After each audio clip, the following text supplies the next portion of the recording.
We are live with Joe. This is our weekly Nexus episode. Joe and the coffee shop audience. Uh-huh. You can hear them in the background, chattering and clattering their plates on a Saturday afternoon. Hmm. Yeah, we won't put everyone through that the whole stream though. Oh. So this topic started, hey, Daniel Barry, afternoon to you too. And we have plasma in there. you you ready to catch the tears? Good, let them flow. I'm ready to see the tears. And Ninja, hello, hello.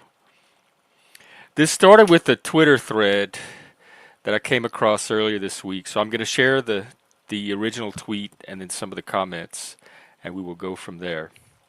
So here is the tweet that started all of this. Okay, it's this Wayne Wanye Burkett.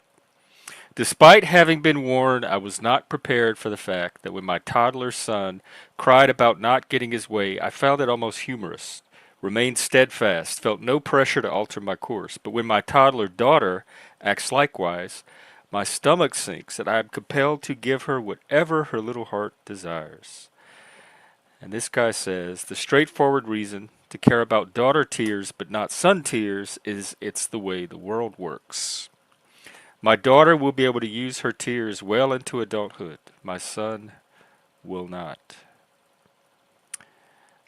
This guy says this is legitimately the exact mentality killing Western society. Men who are literally unable to say no to a woman.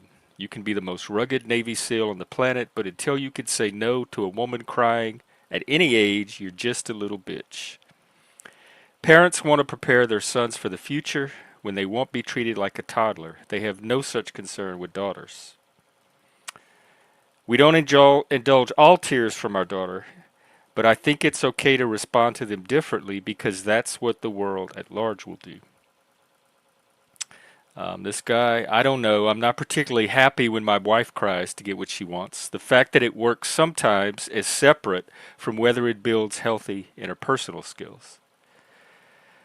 I was shocked in college to find how powerful crying to the professor could be for female classmates. Deadlines extended, tests move, classes canceled. Kyle says you're teaching your daughter to be manipulative and your son that his feelings don't matter. The key is balance and to just treat them both the same, like human beings. Where's is this? This is from the equity crowd, an equality crowd, right? How are we going to have that when there's such a disparity between how tears are treated from the two groups? Tears get my daughters exactly what they got my sons: a comforting hug and a firm but kind refusal of whatever it is they started crying in order to get. All right, I think that's all the comments I want to share. And then I had a little conversation with the AI. It told me a couple of things I found interesting that I want to add. It says women's tears can evoke sympathy and protection more easily than men's. This is likely due to evolutionary and social factors. Historically, women and children were more vulnerable. They are they still? We need to visit that too. So societies develop norms where their distress triggers protective instincts. At least they're acknowledging, I find it interesting that they're suggesting that norms develop around biological or phenomenological reality at least, and they're not just arbitrary. And then it says, and this I think is the deeper issue, the double standard in how we treat emotions. If we want a healthier society, we need to move toward equal empathy for all emotional expressions rather than reinforcing gendered expectations about strength and vulnerability. So it's more about expanding how we treat male emotion than changing anything about how we treat female emotion. Or is it? Um, hang on, let's see. Plasma. Yes, let them flow. I don't know because in my family, I grew up with a mom and a sister and my grandmother, and nobody used tears. The only time I've really seen my grandmother cry was at funerals from grief. My mom was not a big crier. She ranted and raved a lot, but not really tears. My sister did not use tears to get her way, and believe me, she manipulated and tried every trick in the book to get her way, and it worked usually. But tears was just not one of the weapons in her arsenal. So I didn't grow up with women using tears in this way. So for me, culturally, it was not a thing. Well, we might get some women on panel. I know Mrs. African might step by, and Helena and some of the other women that we find their way here might stop by. Joe, what are your thoughts on this? Well, it was interesting to see the range of opinions in that X thread. So I think the what was the Kaufman guy was, I think that was his name, was mostly correct, pointing out that the way that they're, that sons and daughters are likely to be treated as adults is different. And there's a point where, if a parent is trying to set their child up for success, such that they can successfully leave the nest, um, they have to make them at least aware of that and prepare them for that. At the same time, there's sort of a potential irony where, in so doing, parents can accidentally create the difficult circumstances, the difficult world in which they live that they don't want. And so it's an interesting line to walk in terms of how does a parent raise their child to have reasonable expectations about how they will be treated based on um, whatever their demographic boxes are. In this case, we're talking about their sex. Um, and then also, how do you not, as a parent, constrain your child based on those things and accidentally tyrannize them in so doing? How do you let your child be who they are while also giving them a reasonable expectation of what their adult life will be? um, I think uh, what you said is there's a good point in that. Probably most of it has to be in the direction of opening the door for men at least to communicate their feelings, because I think what a lot of them end up doing is they just don't communicate them. And I then, would go, even say express, not just mhm, communicate, but actually display the feeling so it's like, and let us see it. take me for example. If everything about me were the same except I'm female, would I come off the same way? It's an interesting question to ask, right? Certainly the We need to incentive. get you in a wig one day and find out. Yeah, because that's what will do it. Um, but I think another thing too is, I would add that I think discouraging the use of tears and, we'll just say, inarticulate expressions is probably helpful as well. So not just allowing men to express themselves more, but not rewarding um, the emotional outbursts that aren't really adding information to the situation, They right? are So adding information. Just because you don't know how to interpret it doesn't mean they're not adding information. Because I know exactly what information to get from people's emotional outbursts. I would not want a world where emotional expression is discouraged. so that's true, but I think the issue is that Good. when someone is just crying and screaming and wailing, all you know is that they're upset enough that they have decided to cry and scream and wail about it. And the severity of the problem isn't always easy to do that. And of course, the whole reason we're talking about this is that it could be used to create a false alarm of something severe for what may be a trivial problem. I've noticed. In fact, I remember one time in particular, there was a Starbucks, and there was a mother there with her toddler, like 3 or 4 years old. The kid was like, ah, and the mother just said to him, "Use your words." So the mother was encouraging the child to express himself and be clear about what he wanted, but telling him to do it in a very just a direct manner, so that she could understand what he wants and that it wouldn't be something that's needlessly hammed up, and trying to guide them to being an effective communicator. There are some parents that would not do that. Some parents would say, "Shut up! I don't want to hear this." Um, I think that's the thing that probably does the best job of walking the line between letting children express themselves, but not using their expression as a way to manipulate people. How if let's say you had a son and daughter, how would you do it? Would you raise them? Because you mentioned preparing them for the way the world is. Would you do something differently with the daughter than with the son in preparation for that?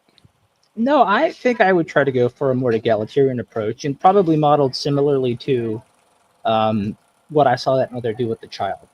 Just if they are showing emotion, take it seriously, but always show them that the correct way is to communicate clearly, so that I can Well, I better mean, there's assess not what. really a objectively correct way. It's all. I mean, we can quibble about how objective things are or not, but some things are words are much more I think likely to when it tell. comes to human social norms, there's not. That's kind of the conversation about stoicism yesterday. There's not a single correct objective standard that somebody gets to decide that the whole rest of the world has to reference their norms against. No, but It's there's a difference cultural, it's between emergent, it's contextual, it's situational.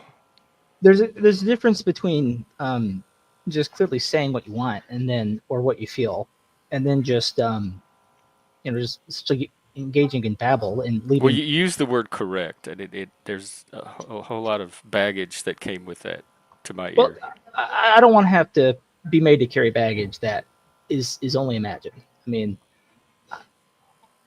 it's just the fact that if you use specific words, you're much more likely to successfully communicate with people over the course of a lifetime. It doesn't mean it's always going to be 100% correct every time, no. But if we're going for like So if we're you going to would have your children, regardless of their sex, verbalize whatever emotion is behind their expression. You would have them attempt to verbalize it. yeah, I mean, I've got to know what they're thinking and feeling, and then that also sets a model for them to be good listeners. When other people have issues, they can say, "Hey, tell me what's going on." Right? It's not only just something that I do for them, but it's I think setting them up for success in how they treat others, so that they're more likely to be appreciated by others. And you say that, and I hear you saying it. But that tweet was like, but when I see my daughter cry, I just get this feeling in the pit of my stomach. So you don't know what your body's actually going to feel if you see your daughter It's cry. Do true. you think that would change what you do? Uh, yeah, I don't know. Again, I'm just going with the speculation of it at the moment. We won't know until it happens, and we may never know. Okay. Well, do you have anything else to? Like I said, I don't have a lot of experience myself. The women where I come from are pretty hardy and they're pretty verbal and vocal too, so they don't Mhm.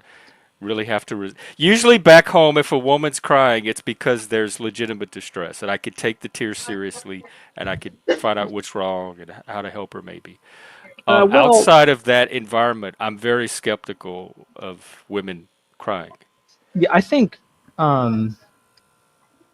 talking about evolutionarily, I do think people are evolved to cry, and that it has some use because anatomically, pretty much everyone has the ability to do that. It wouldn't be there. And remember, uh, this was uh, this was 20 years ago. Now that I think about it, we were watching the Fahrenheit 9/11 documentary, the one by Michael Moore about Oh the yeah, war in I Iraq, remember that one. and that was actually interesting because that was seeing that is what got me interested in pursuing a career in politics. Oh, So it's interesting, that on the other side now, I would not even want to put my finger on politics. And um, uh, there's a scene where they're showing footage of Iraqi civilians in a neighborhood that was just destroyed in some kind of bombing or air raid, and during the initial invasion in 2003. And it's this woman, probably in her 40s or 50s. um, who's telling the I guess the reporter who's filming what happened. It's subtitled, but the neighborhood was destroyed. Her family members were killed. A bunch of her neighbors and friends were killed, and she's crying throughout it, like telling what happened. My father said to me, there is no accent in tears, so you cannot hear her Iraqi Arabic accent in her tears. She cries just like everybody else. It's a very broadly human thing to cry in response to grief, and it's obviously not exclusively a female thing because men are capable of doing it too. Um, I expect if we're going to speculate the evolutionary advantage, at the very least, it is helpful for children to have this ability because we can encourage children to verbalize things, to be articulate, but this is something that they slowly gain, and it is just much easier for them to communicate how upset they are by something by crying about it. And then the adult can assess the situation and see how much is the child really in crisis and how much is their child just um, not handling something well. Right? So it'll vary, but um, versus as an adult, I can just say to someone, "Hey, I'm in big trouble right now," or something like that. I can just make a very simple statement if I want to communicate that something severe is happening, and I don't immediately have to get all, uh, uh, you know, willful, and it might even be a moment before I would have tears in my eyes if I was going to have that kind of reaction. Um, so I imagine there's an evolutionary advantage to children having the ability to cry. Then as adults, human beings have to learn to moderate that a bit because they gain better verbal skills. Um, and then but as far as the difference between men and women, it could be that there's an evolutionary advantage for women um, in crying So more. do you, well, does that, do you think then women are being infantilized when they cry and seen more as children than as Well, autonomous adults? it's And do they play on that? Like, do they you're benefit from asking a that good question because infantilization? if I just said I think it's as both sexes are concerned, an evolutionary advantage for them to cry as children. If it's more beneficial to women in adulthood, that's effectively saying that women get infantilized if they're rewarded for crying. That's what I'm hearing. Yeah. So I mean, yeah, I think you're asking the right And I question. think women resist, or a lot of women resist giving up that infantilization and kind of owning their power. But then a lot of non-women seem very invested in keeping women in this infantilized, vulnerable state as well for their own Mhm. purposes. Yeah. So I guess that's really the fundamental question is this infantilization, and if it is this something that is desirable for people at large to do to Well, avoid even it? with, apparently it is because they're they keep doing it. If it's not desirable, it's certainly persist. Mhm. Yeah, and I do think there are a lot of evolutionary, and I agree that cultural norms tend to build themselves around evolutionary norms. So, uh, basically, uh, it goes from the idea that genes are units of information that replicate themselves, and genes that have uh, competitive features will be able to replicate themselves better. And you can say the same thing about a meme. Meme, borrowing the term from Richard Dawkins as he coined it, being a unit of culture. It's a informational unit, but it's not in the genetic code. It's in culture. Um, but memes run on the hardware that is genes, right? We are made of genes, and then memes exist in our heads, The right? epigenes. So um, if memes weaken a genetic system, they make it less competitive. Then the individuals that um, are running those memes are less likely to survive, and then those memes are less competitive and able to replicate by necessity. So over time, cultural norms, memes, are going to have a strong correlation with what is tied to genetic success. And so I think, like, for example, one reason why a lot of cultures tend to be male dominated in some respect is because I think historically Um, it was just an evolutionary advantage for men to be competitive and to fight for power and control resources and access to mates. And those were the men that reproduced. And the men who didn't, push those envelopes were much less likely to reproduce. And even if they did, maybe they had one or two kids compared to five, six, seven, eight. And so whose Y chromosomes are pulling the averages more basically. And then cultural norms get built on that, right? And in fact, if you almost might think of it as like long term ballot stuffing, right? If your descendants become a bigger share of the population, your descendants tend to inherit your own beliefs and attitudes, then that's going to be what the culture is in the future. So even if it's not in your lifetime, that's what the culture is. Just in a generation or two, just by being more reproductively successful, um, you could determine what the culture is. And so, we could ask those questions about the way, people react to male tiers versus female tiers. Because it isn't simply a question of are women using tiers to get what they want, but I think it is inherently tied to how do people react to male tiers. And, it's essentially the same issue. Where it's a strength for women, it is often a weakness in men. Hmm. I think for it to be taken well by men, they have to be extremely precise about when they do that. Um, and you have to occupy a certain type of role almost in society to be the kind of man who could do that with some regularity and it would be taken well. So I think like Jordan Peterson, for example, is known for being kind of a cheerful person, Yeah, he's but weepy. but He he's sort of also says he's psychologically female. He identifies so psychologically as female. so there is that aspect of it. But he has he's a psychologist, and so you might think of him. He's sort of like a healer of souls, sort of. That's what a psychologist sort of does, and um, I feel like that's a role where people can be okay with a man being tearful, and even then, to the extent that he's tearful, it's usually um, for the suffering of others and not really his own suffering, right? Um, which is, I think, is a very different type of like somebody who is being infantilized, whether it's a child or an adult. Um, if they're being tearful, they're not usually being tearful for somebody else's suffering; they're being tearful for their own suffering. And I think that's another thing, as well as people, I think, respond better to male tears if the man is crying for somebody else rather than for himself and his own problems. Because it seems less like a personal weakness. Yes, it's sort of like he's being the leader and he's sort of giving other people room to cry about it or something. You know, that's one way it might be going in people's heads, but that's sort of the difference there, and like he's not really going to get anything out of it. Um, yeah, and so or it's like if a man listens to a beautiful piece of music and a tear runs down his eye, right? It's he's just appreciating beauty, and it's a very different thing. Um, and so um, yeah, now obviously a lot about the physical world has changed, and what made somebody reproductively successful, 1,000 years ago, 5,000 years ago, even. Um, it's very different today, and there aren't as many threats.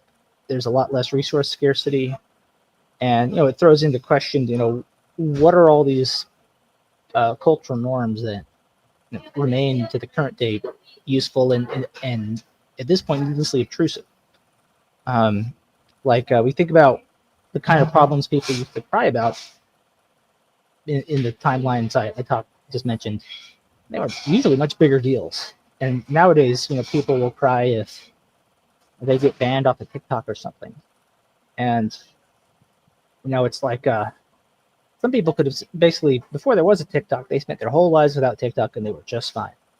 Now they get banned off of it, and they're crying about it, right? Or it could be it doesn't even have to be TikTok, to be anything. But I think you see my point is there's no obvious or immediate threat or danger. People have these pretty severe emotional reactions today, and I think a lot of the discussion about it is like, well, what do we want to do about this? Should men cry more? Should women cry less? How should we respond when people cry? And it's also happening in this context. We're probably realizing Like something just doesn't seem something seems off, right? That we don't seem to know what the right balance is for emotional expression in our culture, given the relative abundance in which we live compared to the past. Does that make Yeah, sense? so why worry about it at all? Just let emotions do their thing, Well, I think and quit sometimes, worrying about a balance or some standard that they have to meet or if they're well, exceeding. so part of the issue is that when people get upset about something, let's say um, the way we handle things culturally is people escalate and they catastrophize, that might actually lead people to do harmful and destructive things that they otherwise wouldn't do if they just, could chill out. They could realize, oh, it's not that bad. You know, like there's, But once it crosses over into action, then you're in the realm of consequences. And we yeah. have laws set up already to impose consequences on actions. So I separate expression from action because most adults that I've observed are able to indulge in expression without it necessarily leading to action. So I don't worry too much about the action part until it crosses over into that domain. Oh, if we're not worried about the action part, then I don't know why we would even have a panel on it, like the action or the consequences. I mean, that's the only context in which I think it's relevant. If we're not worried about actual consequences, if that's not Well, the something that emotions themselves are real things and they okay, have validity and they express something about the person just like our speech and language does. That's like saying, why even have conversations if none of it's going to lead to action? There's value in emotional expression independent of any action. Like most emotional expression doesn't lead to action. So do we write off emotion? I know you'd probably like to. It sounds like you want a world with less emotion unless it has a specific purpose, unless it can be translated verbally, and unless it leads to some kind of constructive action. And I'm very much a reform. I think that's a very narrow view of emotion compared to my experience of working with emotion, both in myself and other people. I'm very much a form follows function person. So for me to see, like, oh, here's the value. Let me just say what it is. For me to be able to say that confidently, like I have to be able to point to something. And I mean, I think there's value in just letting an emotion out of the body instead of keeping it in the body. Just like there's value in a sneeze or there's value in throwing up. I mean, I guess I wouldn't know if there's value in that or not. There is.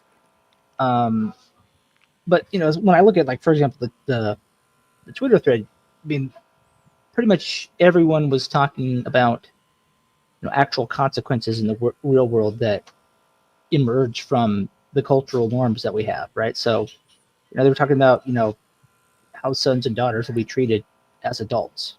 So there's actual consequences on the line here, 20 years in the future, but that's essentially what is informing things. And I mean, again, just go back to what I said, right? The culture serves the genetic hardware in which it runs, and that's why it's formed. So it the reason it exists is because it was serving some sort of material goal in the past, and we have to ask ourselves, what are our material goals now? Yeah. And what are they? And it's changing so fast anyway. Like we have what 1,000-year-old hardware, Yeah. Well, the and the basic world goal 10 is, years from now is not even going to look anything like it does today, much less like it looked 1,000 years ago. yeah, I think the basic goals are the same. It's just the constituent goals we set to help us reach them the same, right? So the basic goals are eat food, drink water, get enough sleep, and reproduce. Um, what we do to make sure that happens, the goals we set to get to those places, the strategies we form, they may have to be slightly different in some cases, in others they may have to be radically different. Um, like getting into a fight makes a lot more sense when not standing up for yourself could mean that you're going to get killed eventually anyway, right? Which could have been true 10,000 years ago. It's probably still true in prison and on the streets, Yeah, prison on the streets, and that's probably why prison culture in the panelverse. gets so strange as well.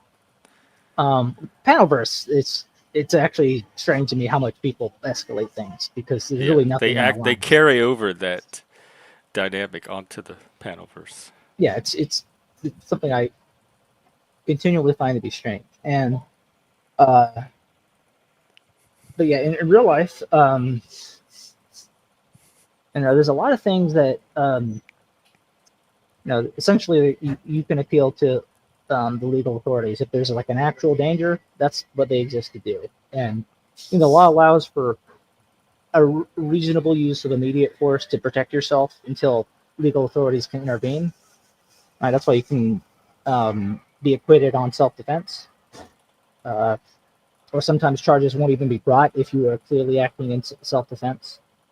Um, but other than that, it's if you, it's another thing to just sort of defend yourself, stand your ground, do it while still on your property or something. And it's another thing where some people actually escalate situations, they antagonize others in what they think is retributive, right? Something that they didn't start. And I feel like the tendency to do that, to be strategic about it, right? Say like, I'm going to take the strategic initiative here, is much like crying on an evolutionary habit that made more sense tens of thousands of years ago when there were no impartial authorities that could review your situation and settle the matter. But that's a fairly novel development in humanity. And so, we're getting more abstract about like things in general. I don't want to get too far off the specific topic of tears and Oh, specifically, it's fine yeah. to to range. We do it all the time. But I do have two questions. When was the last time you cried, and over what? And when was the last time you saw a woman cry, like in person, not on TV or anything? Let me say, Fred, do you mean like I actually broke down, or like if I was like listening to a song or watching a movie Whatever, and it brought tears to my eyes? whatever answer you want to give, whatever Because you feel is illuminating. it's not it's not that uncommon that I'll watch something that is tragic and it brings a tear to my eye. Um, so it was probably sometime this week that something like that. But again, if we're talking uh, like I have lost my composure and like tears running out of my eyes, right? I'm trying to think about the last time that happened. Uh, it's been years. I don't know. Could be. I feel like it's maybe been 5 or 6 years since something like that happened. Even though I don't even think it was that severe. I think the last time I really broke down was probably more than a decade ago. Do you remember what it was? Uh, yeah, it was just me being like a lonely young guy, basically. Just like you were by yourself, like just lonely, like Yeah, I was from standing in the just shower. pondering your life. Yeah, yeah, pretty much. And when's the last time you saw a woman cry? Like, I'm interested in how it affected. Like, last time you did see a woman cry, what was your reaction or Um, response? that's tough because I feel like the context in which around women is pretty limiting because I'm mostly just at coffee shops where people are usually in a pretty good mood or they're minding their own business. We could try to make Um, someone cry today and see what I happens. think Just I think pick the somebody. last time, well, this was at a coffee shop. So, and this is one of my friends I see more often. It's her name is Susie. Um, and she's much older. She's about 70 years old, and I know her because she used to be a customer when I worked at Starbucks, and we just kept in touch. So we'll get together usually at least a couple times a month and have coffee and talk and just hang out. And um, last year in late spring, um, her man died, and so she was crying when that happened. When she was talking to me about it, it was somewhat composed. Um, so she was crying, but you could tell she was making effort to keep it together in public. But she didn't. She was not completely concealing the fact that um, she was mourning, and she's better now. Uh, I think what helped her is that she had a lot of closure in his death because he had cancer, so it was a very slow exit for him, Mm. and they had a lot of time to think it over and plan and sort of get anything out of the way that needed to be done. So I think that helped. It wasn't a sudden death kind of thing, and and he he gave her his blessing to find another man. He says You know, if I can send another man to you from heaven, I will, stuff like that, right? So it was, very much, I know you'll be sad to see me go, but, get back to enjoying your life while you're still here, kind of thing. So, uh, you know, she's sad about it. She got over it, I think, fairly quickly. Um, and I think to the extent that she was, I saw her crying. It was really more, I think maybe as you would put it, expression. She wasn't really seeking anything from it. That's just how she felt at the Yeah, time. I think grief is like the one probably mostly universal Yeah, and the thing is that context for with grief, tears like, that most people are not going to question from either gender. yeah, and like I remember uh, reading about this and I was surprised because so I'm gonna talk a bit about investing. Obviously, um, I'm a big fan of Warren Buffett. His number two, his right hand man throughout his career, was a guy called Charlie Munger. And Charlie Munger died in late 2023. So last year, at the Berkshire annual shareholder meeting, which they record and televised for many years now, especially after Warren Buffett got famous for being really good at what he does. Is he That was still around? He's still alive, Okay. but Charlie was dead, and it used to be Warren and Charlie sitting there taking questions from the shareholders. Sometimes it'd be about business, sometimes it would just be questions about theory. And Warren would usually give, because he's the head of the company, he would usually give the calculated, sort of safe answer. He's clearly got a filter. He's avoiding saying anything that could be construed as false or an accusation. And then Charlie would come out and just come out with a zinger. Oh, here's what I think, right? This guy's an asshole, kind of thing. He didn't care. A lot of people really liked Charlie. I It like was the the guy. it was the first, and last year was the first annual shareholder meeting without him. So it was kind of a sad thing. Warren didn't cry, but I did learn an interesting story. It was actually not too long before Charlie died about Charlie crying, and this one would have been when he was about 30, maybe early 30s, close to my age, and I was in the 50s even, I think. Yeah, it would have been in the 50s, and um, he was an old guy. He was 99 when he died, and he was already married, had a few kids. His um his 8-year-old son got leukemia, and then he died when he was 9. And so he would go to see his son in the hospital, and then, his son is gradually getting worse. Um, there weren't really good healthcare plans. Charlie's paying out of pocket for it. He just got divorced from his wife, and his wife took almost everything. So he was like working overtime as a lawyer just to make enough money to pay for the medical bills of his dying son. And his friends who knew him said that, Charlie, after seeing his son in the hospital, used to just walk the streets of Pasadena, California, aimlessly crying and just openly in public. He was so distraught. This is a guy who had fought in World War II. Um, and but he was just so overcome by it.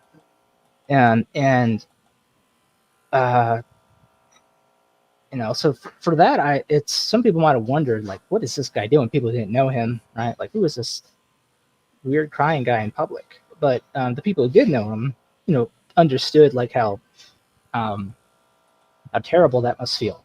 Um, and it's I will say, if I think about times I've recently seen other adults cry, it's usually been women. In fact, I'm trying to think, like in person, when the last time would have been that I saw an adult man cry. And it's tough. It's really tough. Um, I know that sometimes, like, you've gotten people come up on your panel who are like having a really bad day, which isn't surprising because it's a peer counseling channel. So you invite people come up and be themselves. And but yeah, it's. I mean, I know that like when I worked at the law firm, and again, it's talking on the phone, but obviously sometimes when people are talking on the phone, um, you can hear their emotions. If somebody is you know, crying, you can definitely tell by the way they talk. You know how a crying person sounds when they talk versus a happy person or an angry person or somebody who's just calm, right? Um, and plus, also, if you just listen to the way people talk, right? About like, let's say something bad happens, they went through something bad. Um, I've noticed that if a woman tells me about a bad day, there will usually be a point in the story where she cried about it. Maybe she went off on her own somewhere, and that part almost never happens with guys. And I don't think it's not so much because guys are concealing it. Maybe some of them are, but I'm also just guessing that a lot of them just don't cry about it, so it's not part of the story to tell. Um, so those are sort of the things I've noticed in terms of whether it's like first or second hand about how I've seen crying get accepted. And yeah, I mean, it's definitely the cases I've experienced that women seem to do it more. They seem to have an expectation that it will be sympathized, and um, I almost wonder if men are in such a habit of knowing that that won't be that they don't even think about crying. Like it doesn't even occur to them to cry if something bad happens. They'll just sort of sit there. They'll be like, and that's a very sad, distraught man. As he's just sitting there like like that 1,000 yard stare, probably. That's interesting because every time I cry, it's natural, it's instinct. It's not, it's independent of how I think the people around me are going to receive it. I don't have the ability to suppress it or not based on that. So if men are like, if they have the impulse to cry, but they're holding it back because they're assessing the social expectations around them, What I that's, think some of it is, maybe some of them hold it back, but I think some of them it's not even something to hold back because the impulse sort of gets trained out of them. Um, like it's not going to go well, and so like their response to something doesn't become crying. I think this is part of why um, men are known for becoming angry about something in response that they don't like, because crying won't help them get their way, but being an angry asshole about it might. Um, and so I well, think, that's, so isn't it better to just let them cry? Like encourage crying? um, I mean, maybe because an angry asshole, kind of like if we're talking about consequences, right, is much more likely to do something harmful or destructive to themselves, to other people. Um, Yeah. So if tears, if like normalizing male tears would cut down on the amount of angry asshole incidents, that seems like a better. yeah. Um, Um, and then, but the issue, of course, is you have to then trust that people are going to see that. If you're a man, are going to see that and respond well. And I guess that's what I'm getting at is why do emotions depend on how people see them? Just like why does gender depend on how somebody sees you or not? If it's an internal thing, that's already decoupled from well, the any emotion. individual random stranger that's around you. So the emotion, I don't think changes necessarily because of, like, I think people still feel sad, but what you know, expressive mechanisms in the body take place change, right? Sort of like how some people talk with their hands a lot, especially when they're excited, and then some people might not do that, right? Um, and I think if it's like if you're doing something very visible like crying, um, even if it's not always as strictly articulate as a cost benefit analysis in the mind, I think if you just look at humans can recognize patterns, right? I think men most situations recognize the pattern that crying just makes the situation worse, and um, it doesn't help them to do that. It's like if you're already sad, do you want more problems? Because people will give you more problems if How you're a does man it who make cries. it worse? Because people will look at a man who cries and they'll see him as weak, and then they'll treat him worse. And this can include not just shutting opportunities to this person that would have been there, but even Do they taking tell away. him that? Like, hey, I'm shutting out this opportunity? No, but Like, I think how would people. he know, unless they communicate something to him or take an action toward him, how would he know that he's being treated a certain Well, so, way I mean, if it's, some will tell him that, right? Some people will say like, stop being a crybaby, stop being a pussy, or something like that. I think some of it is also you can just kind of see when people see like that you're just kind of like a bummer or whatever, that they don't want to be around you, that um, they'll seem less excited to be near you. They just, I think that's what guys notice is that people's attitudes change. Like I've noticed that, um, people, the way people seem to want to be around me can change depending on, certain things that I said or did, and then I can say like, well, that was probably the turning point. And so, um, you know, uh, I think that's some.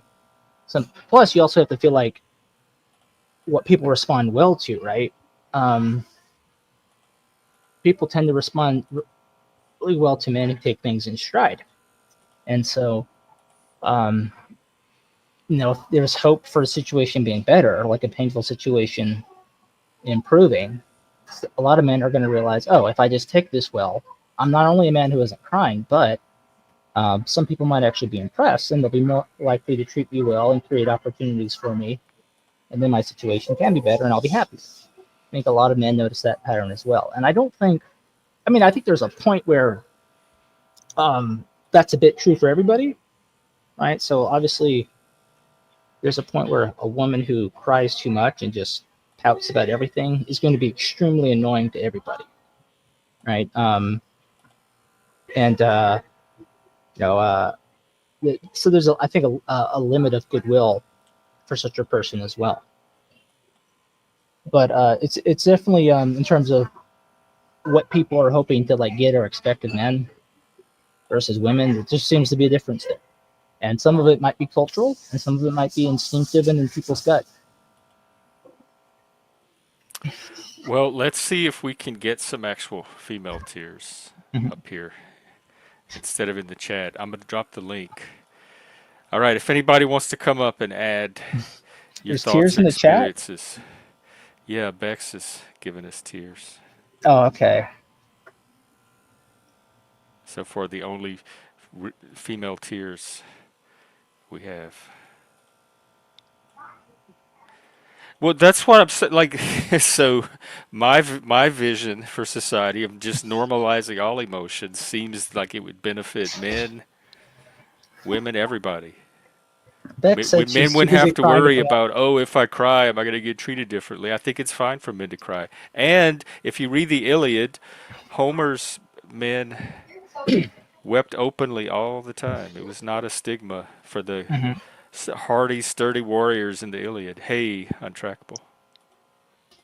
Hey, how are you guys doing this evening? Pretty good, actually. I'm not sad about anything. I wish I was. I have more to contribute to the topic. What do you Jeff, think about? Jeff, do you wish you Wi- were crying on camera right now so it would go with the topic? I know, but then I might get mistaken for the woman. So, what up? Not a lot of stuff. Hey, big playa.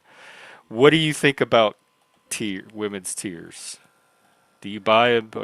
Are you falling for? You have daughters, right? I have one, yes. How are you raising her to cry or Well, like you use her tear? What is your relation? What is her relationship to tears, as far as how you're raising her to develop? there's things to understand as far as like raising a child, because almost everything they experience is new.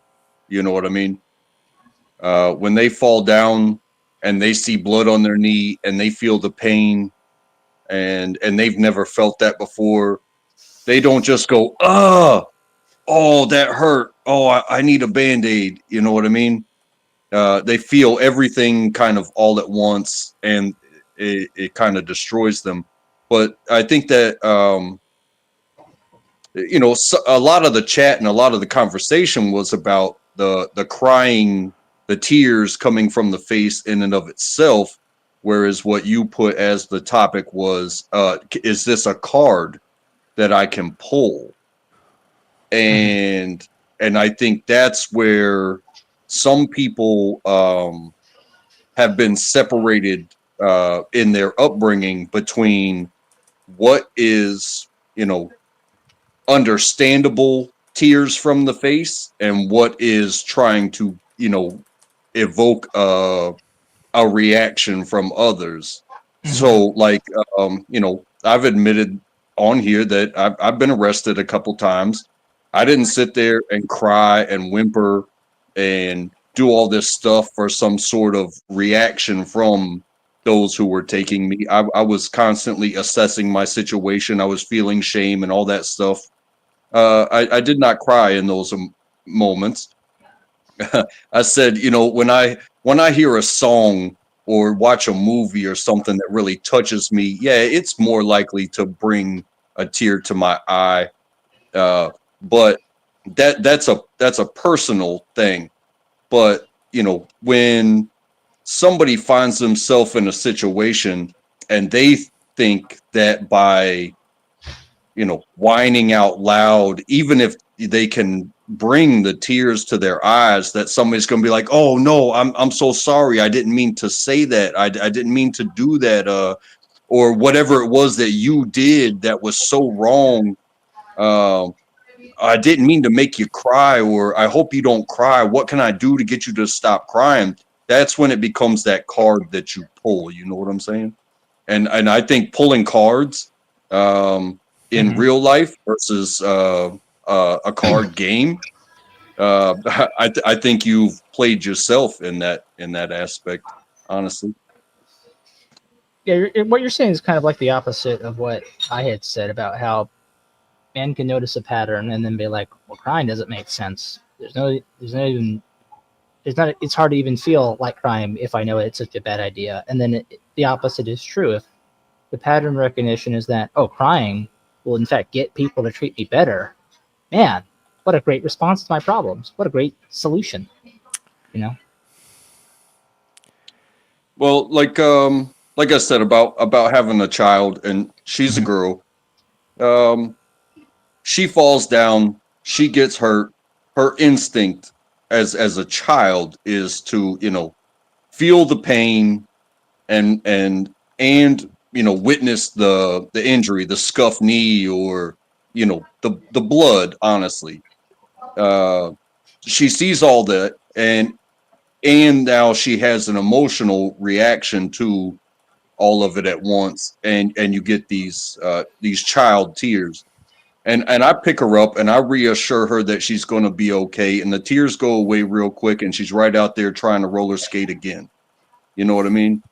Versus if as parents, we coddle to these things and say, hey, this made you cry, you don't have to do it again.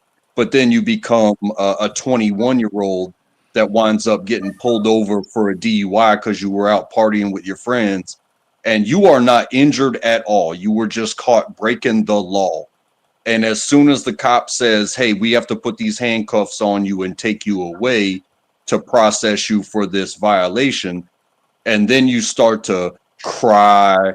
And yeah, I understand it's an emotional situation, but do you think that they think that those tears are actually going to change the minds of the law enforcement that's about to process you for your failures? Some might. And I that's why imagine most don't. I think a lot of those tears come to be is because they weren't told to accept their failures, and they think that they can manipulate somebody with them because they manipulated their parents so successfully, or their parents maybe were just weak. I don't know. Sometimes it does. There was that tweet about the crying and the college professors and how it got them extended deadlines and extra time on tests and all kind of stuff that when women use their tears on the professors. So sometimes if it works on the parents and the cop is the same type or was raised the same way as the parent or the professor, it could work.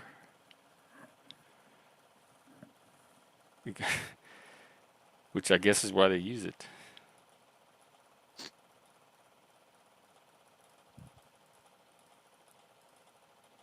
If Yeah, if the go ahead. social downsides are minimal and there's the potential for an advantage, who's not going to try to use it? It's a semi-intelligent strategy. It's low risk, high reward. But at the same time, you can see these instances of people that have, you know, failed miserably, and then they decide to, to whine and cry. Yeah. And it winds up Interesting. You being threw recorded. wine in there. Well, I'm sorry. It kind of goes along with the idea of a farce of emotion.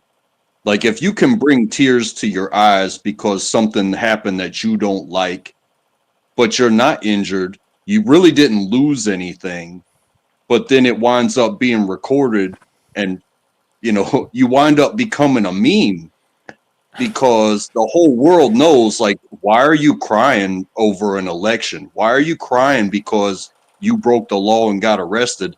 And then you wind up being plastered everywhere because, hey, you failed, or got caught up in something that is so beyond an individual that you know it becomes sort of a joke. Like, why are you crying? Why are you crying? And why are you doing it so flamboyantly with emotion? You know what I mean? Gary Baxter's. Welcome, sir. Somebody was talking about that earlier. Watching the videos of something. People getting glasses, colorblind glasses or something for the first time. The yeah, that.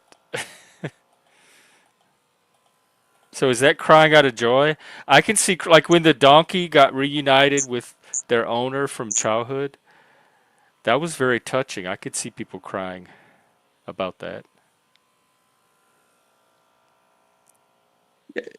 And a tear to the eye emotionally, especially when you're by yourself, especially watching a video or listening to a song or watching a movie, it that's personal. But when you're doing it to try to get a reaction from those who are around you, that's when it becomes like hey, really, do you think you're going to change my mind because you're throwing a fit right now? But sometimes it works. That's like if it never Yep, worked, nobody would do it. There'd be no incentive to do it. It's just a waste of your energy and your effort. exactly. But Yeah, I think sometimes if you everyone spin got that bad wheel and results, it lands yeah, on getting you what you want. yeah, I agree. If everyone got bad results from crying, people would stop doing it pretty quickly. I mean, growing up, I was the one that used the tears. Actually, my mom tells stories of me wanting the candy bar, and her saying no, and me pitching a fit in the grocery store and crying and kicking and screaming to try to get their candy bar. Um, I think I was the one that used tears in my family more than anyone, more than the women. And I Well, don't think, but we come from a culture that we let the baby cry. We don't go and like coddle the baby every time they cry. You can soothe the baby, make sure it's okay, and soothe it, stick a pacifier in its mouth, but you don't coddle it. And so we grew up just crying, like nobody's gonna come in and ch- do anything to us every 5 minutes just because we're crying. So I might have had the instinct to cry as a kid, but I don't know that they really got me anything.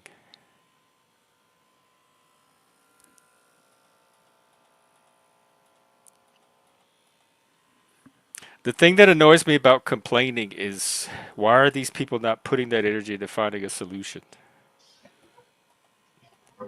well, there you go. The consequences. Yeah.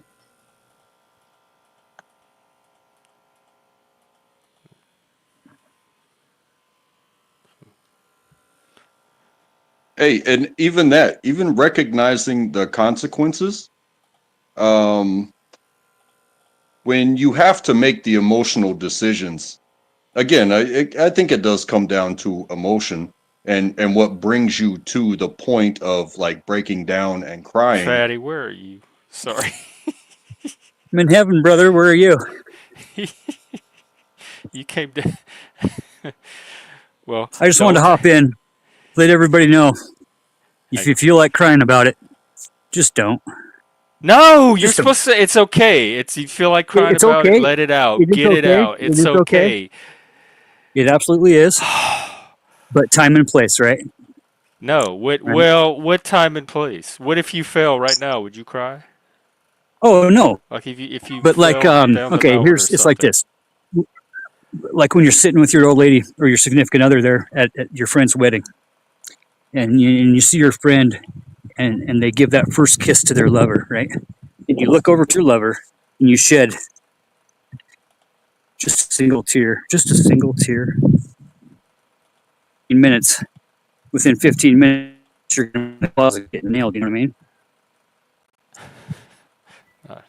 Yeah, that's definitely not the place to cry though, where Fatty is right now. Because if he cries there, he's gonna have ice on his face, and who wants that? Ice Yeah, comes I off. like to get the frozen snot, but Man, it y'all happens. really are When you feel pain. emotionally repressed. Oh yeah, who isn't? That's People, just the healthy American way, people ain't that it? let their emotions out and keep the pipes clear and flowing. No, we just suppress our feelings and just blow up every once in a while and just live a life of being triggered the whole time, right? Well, I guess if that's the option you want, I think my suggestion is healthier. But Yeah, what am I a living it is. example of? I spurg out all the time. But I was listening on the ride up, and definitely a good conversation, guys, for sure. And it's worth having because it is okay to cry. Do you have daughters, or you have all kind of kids? You're a grandpa, Do right? I got two older daughters, yeah, and then a son. And my son, How dude, were he they was the raised? absolute It oh, rough, it like in rough, relation definitely. to They saw tears, were they? lots of tears, yeah. And we shed a Did their lot together tears too. Their work? mom was a junkie for past 25 years. I had custody for 17 years, and Oh wow. watching their mom going in and out of jail, missing holidays, missing birthdays, on top of just your normal life shit. You know, I've said it many times before. They saw more shit than most adults will ever see before they were even 18. So that kind of puts their And tears in perspective. yeah, and it helped them be better people. Now they're counselors, ministers, Oh wow. pastors, leaders in their community, and Are you on skis right now? yeah, Or snowshoes? I can't believe you're I'm actually streaming strapped in. from the ski You guys want to go slopes. for a ride? Yeah. I'm gonna cry if you fall. Break yourself. Oh my god! Look how dark it is. Is that Idaho?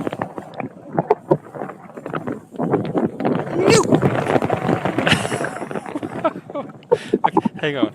I got. It's a little foggy, but you just close your eyes. That's fog. Oh, Reese. It's That's awesome. Yep. But it does happen, and when it does, just let it out. Find a place where you're not going to be judged. Say time and place.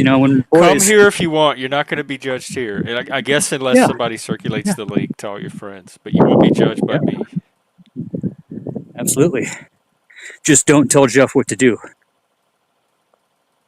or how to do it That's or yeah. when That's to do pretty it. good. That's pretty good advice to anybody. All right, well, you fuckers be good. Oh, you're going. Yeah, it's Well, about have beer fun, 30 fatty. for sure. Yeah, have Just want to fun. hop out there. You guys, I love you. Keep Okay, kicking we love you ass. too. Sub up to Gen X Jeff, you damn heathens. Uh, yeah, do that too. Trackbo, you were saying something. I got so caught up in how much fun he's having. I can't even remember where I was at with it. Yeah, having fun seems cool. Oh, has it? I don't know because I don't really keep track of how frequent it is. It just But I'm but sure.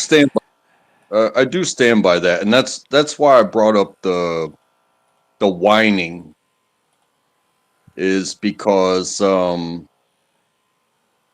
you know, it if something naturally brings a tear to your eye, you can't control that, and nobody knows. Nobody can tell you what that situation, what that moment, what that song, that movie, or that loss of a loved one or anything means to you. So that tear to the eye, I think, is different than the whining. Like I think the whining, it winds up being the card that gets pulled, because that's when you're really trying to show somebody some superficial thing to try to change their actions around you, whether they are consoling you or are they going to treat you nicer. Like I mentioned, being arrested, you know, you arrest somebody that's stone faced, and you know the cops are going to be cops and they're going to arrest you. If they see a tear in your eye, you know that's something you can't control, and they might treat you the same way. But if you do this whole wah wah wah wah wah wah thing and make it flamboyant, So when you uh, say why, is that like you're adding verbal elements to the crying, and are are you talking about like a whiny type of cry, like an audible whininess, or is it yeah, like yeah, verbally like expressing things as you cry? it's almost like oh gosh, it's hard to explain, but I think maybe you can visualize it when somebody's trying to make you feel the way they want you to with their noises. Not because a tear to the eye, you can be straight up and down doing your job and still get a tear to the eye while you're driving your car. Yeah, and you hear a song on the radio, you're still gonna just maintain and move on. But when you do this whole look at me because I'm crying, and somebody goes, "Hey, what's wrong?" And it's like, "Oh, well, let me tell you my story." You know what I mean? But that's part of the title of what you put as far as this is it a card that can be pulled, or you know, are we not allowed to have emotions? Because I think we are, and You're nobody here. gets to tell us what triggers our emotions. But That's this right. idea that you could pull a tear out of your pocket and somebody's going to treat you differently. But they do though. That especially when women do it, that seems to be Mhm. what we've arrived at. Is certain women, particularly women, do get treated differently if they start working the tears. And so, how do you know when to trust that it's an authentic emotion and when it's manipulation? Well, I think that might be part of why, for example, if we go back to what I said earlier in the conversation about the mother who told her toddler, "Use your words." I think they're trying. It's people trying to introduce like other options so that just you don't immediately go to crying, and then hopefully, if you do cry, it's at a point when you've reached that level of emotional distress. So you're not just doing it out of habit. Or for manipulation or whatever you want to call it, right? So as Untrack will put it, you're not just whining about something, um, and if it's communicating anything, it's how truly distraught you are at a situation. But how do you know when it's genuine? I Um, watch a lot of reality TV, and there are times when a player will cry to another player and turn on the tears, and then their confessional, they'll be talking about how, oh yeah, I'm using these tears, I'm gonna get them to trust me, I'm not sad at all, I'm just putting on a show. Like they will openly admit, and if you're watching just the player part, you can't tell. It looks genuine. oh well, I mean that is I guess that's Survivor. just a really good player, but they're out there. Those those kind of I mean, I, players. I feel like if you're on Survivor, that is a context where you specifically know people are in some kind of strategy. And maybe this strategy is to be very deceptive and fake, and almost everything is a false clue.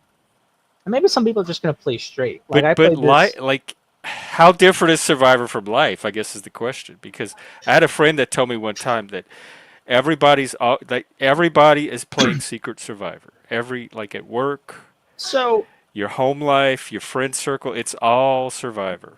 well, Survivor is different in the sense that it's a very short-term thing. It's going to be over. You're going to get the prize, and then the consequences tend to be pretty self-contained. Um, and so, in terms of the game theoretical implications there, um, you're basically, unless they do like, have they ever done seasons where like previous contestants come back and play again? Okay, so Yeah, unless you're yeah. counting on that, you don't really have to worry about what happens in later seasons. So pretty much, you're kind of in something of a vacuum of consequences. The only real consequence is whether you win or lose. And if you win, even if you won by being, I don't know, somewhat malicious, uh, you get to say, well, I won. That was the game. That was the whole point. Um, and it's kind of like poker, right? You bluff in poker. Yeah. Are you necessarily a liar in real life when you play poker? Well, no, because you're just contained to the game. People show up. It's understood that you're going to be playing some mind games with each other. You could play poker and never bluff. You could just only bet hands that you think are winners and never bluff, and you could potentially win that way if you're just consistent But with it. you could do that in life too. Like Yeah, so in you could life do that, situations, you could do the exact same strategies. but in real life, things are not self-contained like that. In real life, you have to see the same people the next day in most cases. Your reputation, can follow you around or be dug up later on. It's much harder to shake off, um, you know, um, your previous mistakes, and so people think differently about it. At least they have reason to think. Some people, of course, still are aware of that, and then they still make very impulsive decisions that are focused on the short term. And then, when it bites them in the ass years later, perhaps they'll be like, "Why did I do this years ago?" So that still happens, but there's definitely a lot less people who behave that way when things are not. There's not a vacuum of consequences like a season of Survivor. Like I don't necessarily suppose that the way somebody acts on Survivor, um, when they're trying to win a competition, um, is going to be indicative of how they behave. You know, just walking around town. Like if I bump into the coffee shop, are they going to be anything like that? Who knows, right? The I don't know. incentives are There's totally always different. that doubt. Yeah, I mean, there are some things that there are aspects in which people will really. I mean, they don't need to construct anything about themselves on the spot. The way they are might just fit perfectly into what Survivor is. So that's always possible. But I don't think there are very many situations where Survivor is like, what in the hell? Okay. Um,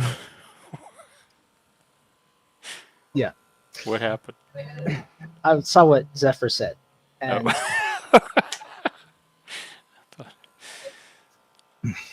Oh. I feel like she's trying to get my attention. That would be genuine too, Mhm. probably. I mean, yeah. Um, um, I mean, and even forget Survivor. We see people do it in movies. We see mhm.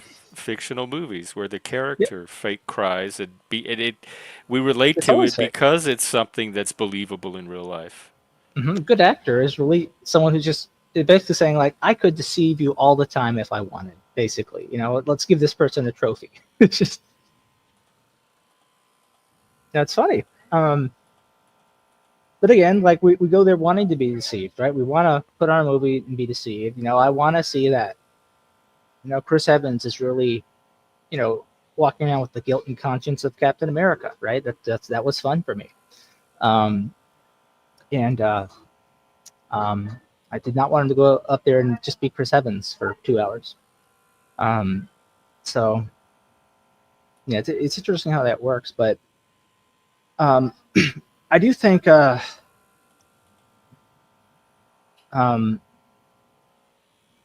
in the real world there, are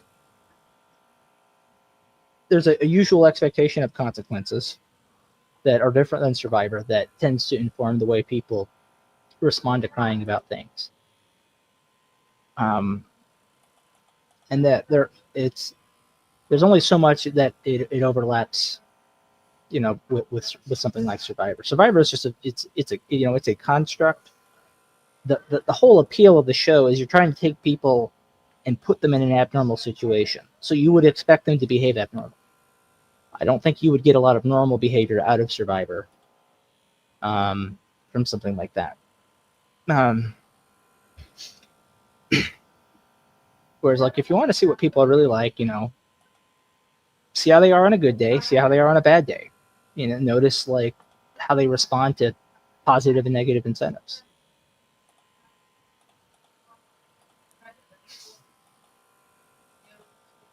Especially What's if you don't have to. kayfabe? Oh, kayfabe. That's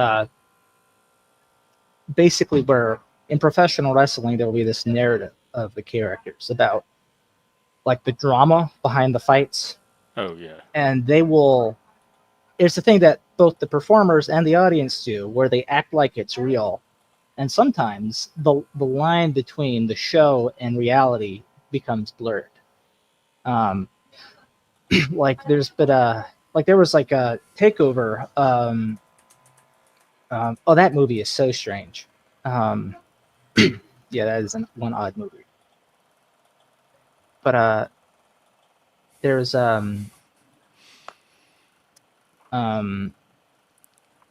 was I saying? I started remembering the weird scenes in being John Malkovich, and I completely forgot what I was saying.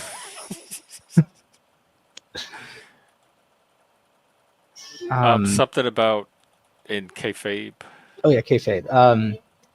With so like there was a thing not that long ago where control of WWE was like being disputed between, I think, Vince McMahon and his daughter or whatever, with him being like ejected from the board. And then that was like a plot for some of the stuff going on in the wrestling, because Vince McMahon's always been, even though he actually does own the company, he's always sort of put himself out as like the evil boss character of WWE. And there was this thing where it's like, oh, his daughter wants to take the company from him, and it was a show, and then something like that actually happened later on. And so, Oh, like for real? yeah, and so the thing about wrestling is kayfabe is like some of it's pretend, but there's a point where there's an intentional blurring of the lines between the show and reality as far as like what actually motivates the wrestlers, how much is their interpersonal drama actually become the story, versus like, or the attempt to have a story causes them to engage in dramatic behavior that might not otherwise occur if they were just doing wrestling. So there's that aspect to it as well. And sometimes people have said that about like the way Donald Trump is and his political public image. How real is it? How much isn't? How much does him acting a certain way effectively destroy the line between the image and what he is? Well, you say that too with the mask and stoicism and all that. How is that So, different? in some ways, it's not. I think in their case, they're actively trying to ham something up. Whereas in my case, it's more the opposite direction. It's seeking moderation, seeking de-escalation. Causes you to develop habits that affect your emotions, to be a more moderate person, to be less impulsive, to be calmer in response to things. So, I I would didn't say, realize you were such a hothead. I mean, compared to how I was in the past, yeah, I would say I could be a lot more explosive. Wow. There's, Well, you're doing a great job with the mask then, because I would Jeff, there's a never have. version of me that some people knew and remember quite vividly that used to just get angry and shout and just cuss and all this stuff. Oh my God! Oh, do you have video? I want to No, see that Joe this is so long ago. bad. This is long ago. This is like Okay. 10 years ago and stuff. I don't So, want to undo all your self-improvement and stuff, and but I would it's love to get a when I say it, glimpse. like I can tell by your reaction, this just seems unimaginable, right? Or it's like, or just only imaginable, maybe, right? It's like this. It's like a fantasy. It's like a fan fiction version of me, almost, right? Like And in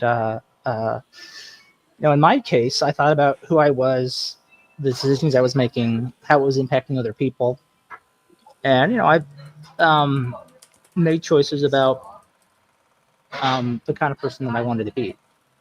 And effectively, with the kayfabe stuff, right? It's you can uh, make the same choices, but you just might go in the opposite direction I have. So maybe with a lot of people who are crying, does the line between how emotionally flustered they get and how much they're performing also kind of get blurred or disintegrate? Like maybe they're having adverse emotional reactions that leads to crying because they know that's what gets them what they want. And by no, I mean it could be, um, just something like kind of like what procedural knowledge, like what Paul was talking about. It's just something they know that works rather than a something calculated based on the disembodied facts and logic of it. Does that make sense? It probably would if I thought about it harder. Yeah. Well, one day. So yeah, it'd be interesting if we could get some of the women on here, but I was thinking the same thing. There's a few of them lurking around they don't want to get in the on here. chat, but what are you scared of, ladies? I thought Helena would be on here, but We need your. We were supposed to get Mrs. African too today. oh yeah, Yeah, we have the largest prison system in the world, and that's just the state of Louisiana. They're all crying. Well, Untrackable, are you still there? Yeah, I'm still here. I'm in and out between stirring this oven dish. Oh, what's the other dish? We made a buffalo chicken casserole with just about every type of cheese you can imagine, Oh my god. and spinach. Spinach? I for love spinach. for some reason, what Untrackable said made me think of a hypothetical situation in which a woman would start crying about what he said. Right? Why? The situation I imagine, he says, I'm stirring an oven dish, right? He's using an oven dish that's not the one his wife wanted him to use. His wife got him a special oven dish that he never uses, and she's like, I got it just for him. I do so much for him, and he doesn't appreciate Wow, me. what a And low opinion you have of I women. think he's not using it because he hates me. But like, when I think about things like, here's the thing: men will have anxious thoughts like that sometimes, but they will just not have Neurotic that kind of thoughts. reaction to it as much. And but like, you'll hear, I often hear,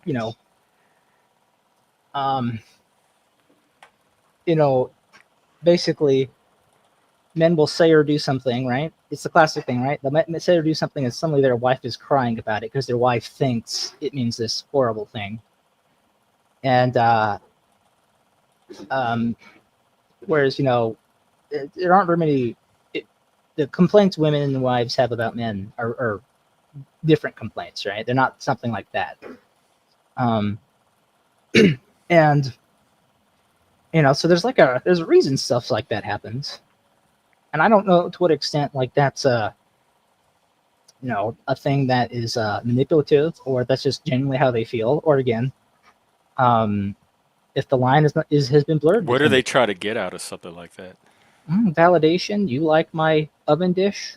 The oven dish is a part of me that I gave to you. Why don't you like it? Untrackable? I do so much for you. My God. Well, I kind of understand that because almost every step that I've had to go through, which was a big change for myself personally, even within marriage. My wife is a big water cup, tumbler. I don't know what you call them, but you know what I'm talking about, like A tumbler full of the tears.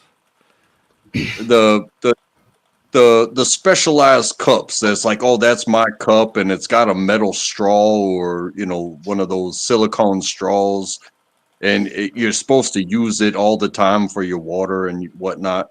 Oh yeah. I Almost keep a water cup. almost every step of the way, she has got me a cup that she wants me to use for the water, yada yada yada. Whereas I'm more the type of guy that will just get a bottle of water, and I have the option to discard that bottle at my discretion when I'm done with it, Hmm. or I can go to a water fountain or a sink or the refrigerator and refill it as many times as I want, and just drink the water that way. I And you take throw it in water the how I ocean when get you're it, done. but she's also the type of person that for every season, every year, just about, she gets a new one of those cups, and I'm like, how many of these daggone things do you need? It's water. Like, you could give me just give me a sink, I'll drink out of my hands, Yeah. kind of guy. And Hmm. so this cup is supposed to be special. And she's like, oh, well, you never used the cup that I got you. And I'm like, yeah, I'm not going to take that to work because I don't want to forget it. I don't want to keep up with it. And I certainly don't want to throw it away because that would probably piss you off even more. So, I got a nice little collection of these tumblers that she's got me on top of the not just in the cabinets, but on top of the cabinets, almost like on display, like trophies, where it's like, hey, this is where she thought of me in her own special way. You know what I mean? The cups are still there. They're probably dusty as hell, but I just, I was when onto I want something. water, I get water. I'm with Untrackable here. It sounds like she's not aligning her needs with his. She has an emotional need around this cup beyond the practical. Has she ever cried about it? Untrackable. Oh no, she's no, no, no, no, no, no. She's I've only seen my wife cry maybe a handful of times, and we've been married 11 years. Okay. Okay. Yeah. The dog, very very stressful moments that we've had with her losing some family member or something like that. But over a cup, nah. She's not like that. She's not going to put that crying on me because I don't use the cups that she uses. She understands I'm not like her, but it's kind of becomes like the yin and the yang in a relation. You have to have somebody that's willing to be dirty. You have to have somebody that knows the numbers. You have to have somebody that's willing to do the work. You have to have somebody that's willing to make the phone call. She handles her side very well, and when she does, I reciprocate with what I can offer. You know what I mean? I do. That's yeah.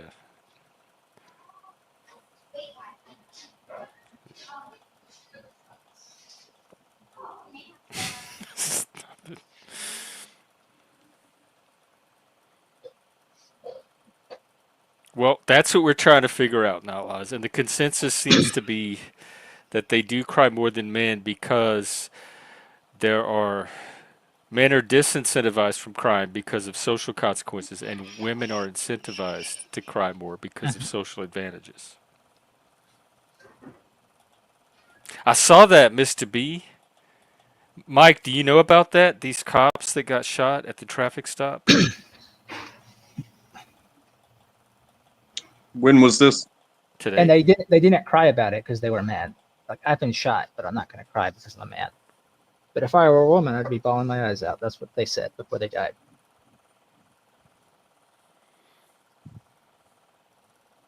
Wow. Oh, I do remember those, Mike. They had the grimace. One of them had the grimace. We had those growing up, and we had this. They had some Star Wars ones too. Yes, I remember the McDonald's cups. They were glass, McDonald's glasses. I got those Lord of the Rings goblets that Burger King sold when the Fellowship of the Was Ring it came the out. kind that glow? It had the Yeah, you the. put the thing on it Yes, and I it's have the one. I red used light. to use it for Mardi Gras. I would put my Mardi Gras drink in it, and I'd walk around, and it would light up. Yes, Yeah. that was my Mardi Gras I chalice. used I used to drink from those like all the time growing up. Like when I lived with my parents, like pretty much from when they came out to when I moved out of my parents' house, I would mainly drink from those. I think where is my? I think I still have it somewhere. I hope I I have do. some too. I actually have two sets. I accidentally broke one um, about a year and a half ago, and then I stopped using those. But thankfully, the good news is um, interesting. Okay. Speaking of, I gotta go dribble my little droplets soon. Okay. Here, you and Untrackable talk, and I'll be right back. Gotta go do some man tears. So untrackable. Did you marry a woman? Did the fact that she doesn't cry much? Do you think that was an important contributor to your willingness to marry her?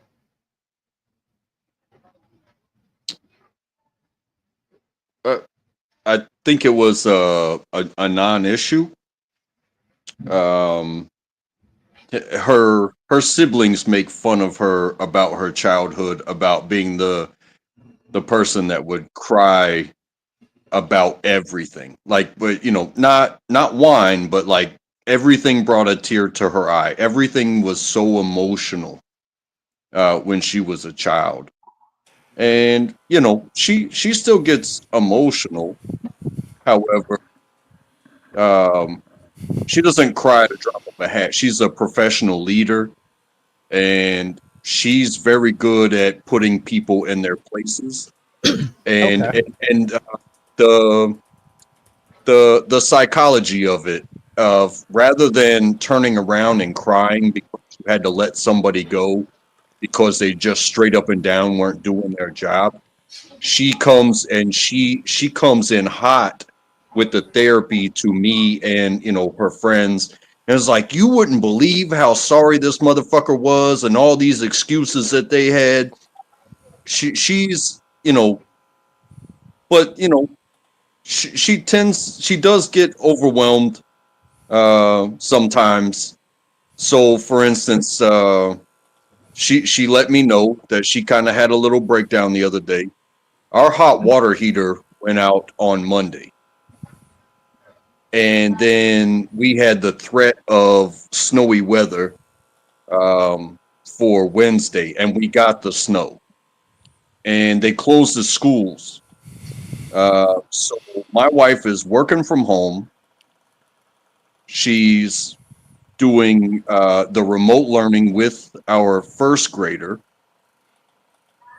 and we have no hot water, which means we can't wash dishes, we can't wash clothes, we can't wash our butts, unless you want to take a freezing cold shower. It's And worth it. you add on the cost of fixing the hot water problem, because you can't fix the school being closed, and you can't go to places because you are working remotely. But then you add on the dollar amount to fix that one issue, which is very important to running a household, is having hot water. Um, and she wasn't getting the answers over the phone that made any sense. So she broke down, and she called her father, because I only know as much as she knows as far as being first time homeowners, and we've been here for 8 years. We are not the most educated. Well, she's very educated, but as far as real life and owning a home, we don't necessarily know the best routes to take. So she contacted her father. Her father calmed her down real quick and told her the route. Yes, it just cost us $4,000, but it was a much better route than what the first places that we had contacted. And so she was in communication with me while I'm at work, and I can't just be on the phone. Like, I gotta receive a text, read it, continue on, and then 2 hours later I can communicate with her again. And yeah, she was in full on breakdown mode. But you know somebody that knew better, she contacted an elder. An elder was like, hey, it is going to cost money, but do it this way rather than that way. Stay away from these people. Do it this way. And and you'll be, you know, kind of covered. But, you know, you do have to buy these things every once in a while. They don't last forever. Y'all have And homeowners so insurance? They would cover all that when we had them. uh, we've had a hell of a time with homeowners insurance, and that was not even one of the options that he mentioned. And he's a very well-to-do person, and this is how he does it. You know what I mean? Like he's up there in the self-insured level of people, if you will.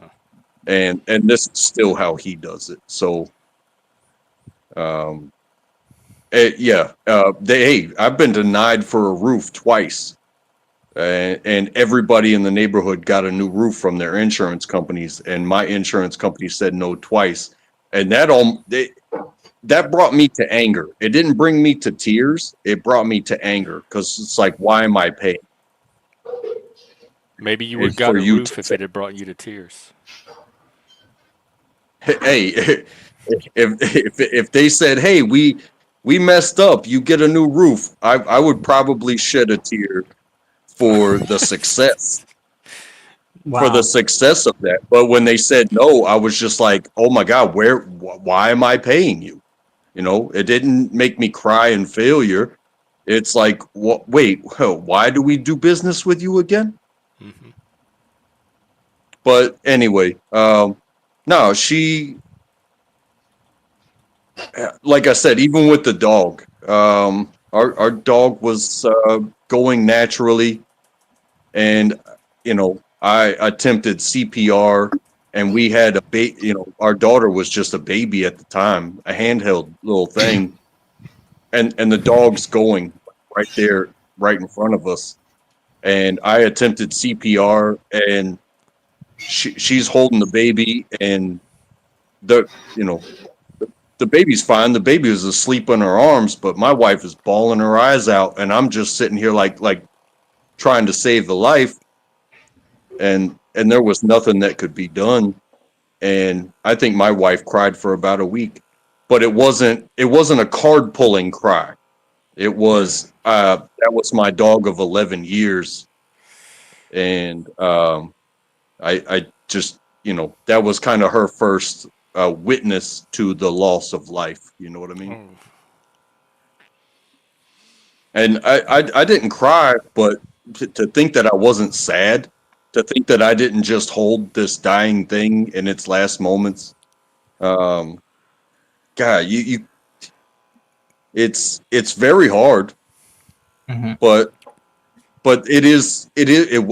I mean, it's natural, and it as hard as it was, um, I can't, I couldn't cry it if I wanted to. It was just that was a life lesson for me to learn.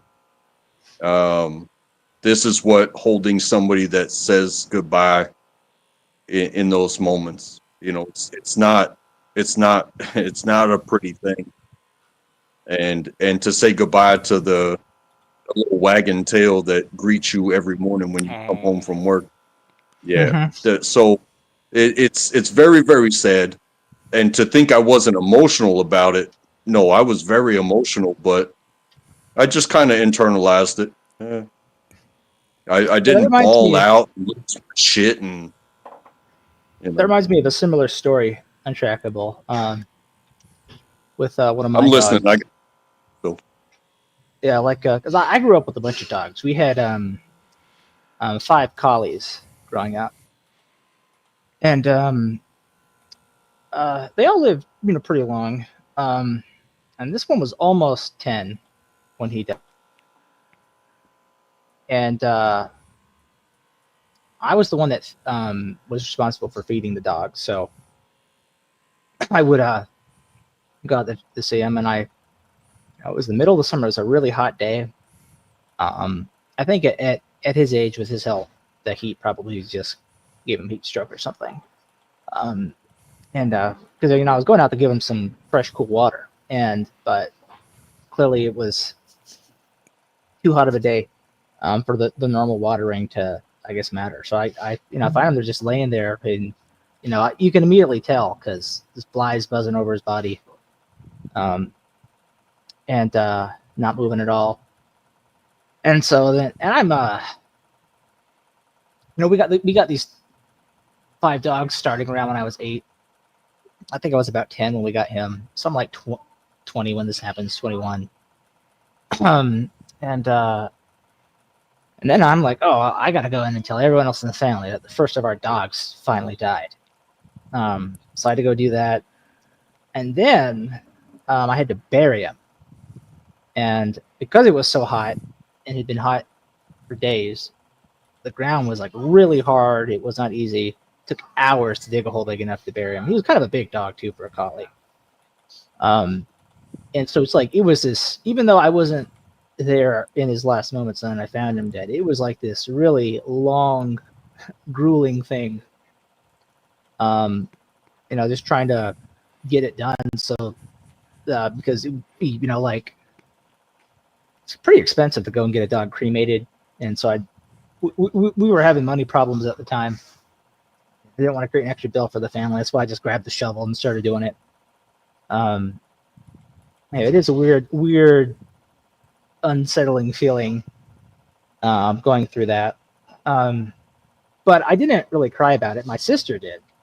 She like let out this loud wailing cry when we went outside and she saw him dead in the yard.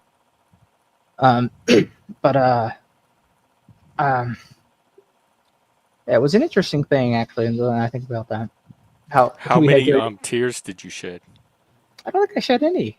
I think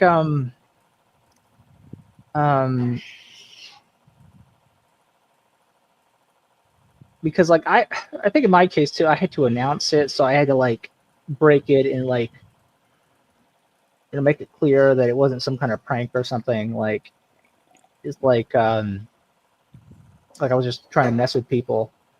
No, so I had to come in. I had to be like, basically, they all happened to be in the living room, so I just took a tone of like, I said his name was Zeus. We gave all of our dogs names with Z's in them. And he was like big and white and fluffy, so we named him Zeus. And I said, Zeus is dead. And my mother was like, no, he isn't. And I said, he is. Out there. Yeah, so I kind of just got to work. And so the way I felt it was in the context of like, for me, it was just kind of like finishing my job, right? I went out there to feed the dogs. It ends with me having to bury one of them, basically. Went up into the night. High conscientiousness. Yeah, and you know, it might have been different if I were, you know, in a different position. Yeah. Well, it's like I go in. I'm like, I had to tell my family, right? I gotta let them know the dog just died, and I didn't know that they would all be in the room. They all happened to be in the same room at the same time when I went in, which isn't always the case. Like, there's a good chance my sister might be in her room, so I just kind of say, make sure it gets out so they can all hear it, and I just sort of shut down whatever. I don't even remember what they're talking about or what they were doing, but I just make sure that like whatever they're focused on, that's getting shut down. They're hearing me, so I tried to be serious about it and you know, not be like whimpering about it. You know, like I want to make sure they heard me. Well, plasma. We did have a couple dogs before that, and so this was like our main set that I had. But there were a few that they got. Well, 2 that they got before I could even really remember. So they were already full grown as early as I can remember. They were also collies, and then they died. And then after the second one died, you know, we got the other ones that we had. And when the second one died, I remember I was really sad about that. I cried. But I was 8 years old when that happened. And so, you know, we got a few of them that year, and then we got a couple more in the like 2 years or so that followed. And you know, and by the time one of them dies again, I'm an adult. And it was not my job to feed the dogs. You know, I mostly just, you know, the first 2 we had, mostly just pet them. My parents took care of them. Another thing too is those dogs, we would breed them and we would sell their puppies. And so I'd actively like help take care of their puppies and through several litters by that point as well. So I had a much more hands-on immersive relationship too. But yeah, my role was Well, very different. yeah. Can I say like having the emotions of the loss?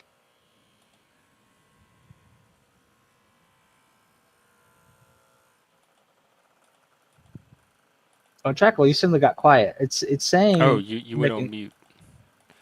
Maybe something's going on Yeah. over there. I'm sorry. Oh. Um, you said having the the emotions. emotions the emotions of the situation, whatever the situation is, to think that you don't feel them, um, that would be ignorant of anybody to think in my opinion. But when it comes to the card that's pulled, Mhm. my dog died. Um, I'm gonna use that to garner, taking days off of work or something like that. Yeah. Because, like, for instance, if my mother or my father died, which they're in their 80s, which could happen any day. They're not necessarily on the line that so many people are, where they are have already been prescribed death. But you know, I would have to like work with my people at work to, but then it would be vacation. It would count as vacation if something like that happened. It would be like, hey, an emergency pulled up, or I don't even think it would follow under FMLA. It would be like, hey, I need the weekend to go to a funeral. Please understand that my, you know, a significant person in my life passed away, and I really need to be there.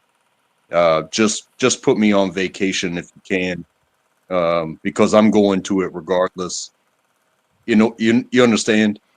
Versus, it kind of becomes a card that you pull. But if you like if the crying thing becomes something that you pull every time that you feel emotion, um, yeah, you're going to run out of sympathy. You're going to run out of empathy.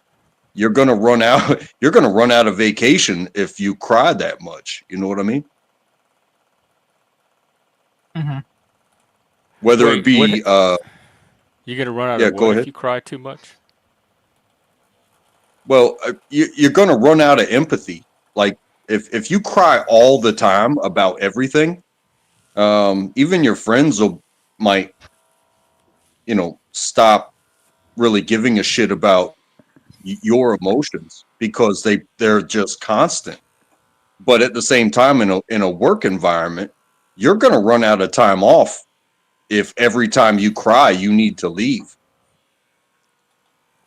Yeah, if you're lucky enough to have such benefits, to where, you know hey, just put me on vacation for the rest of the day, or whatever.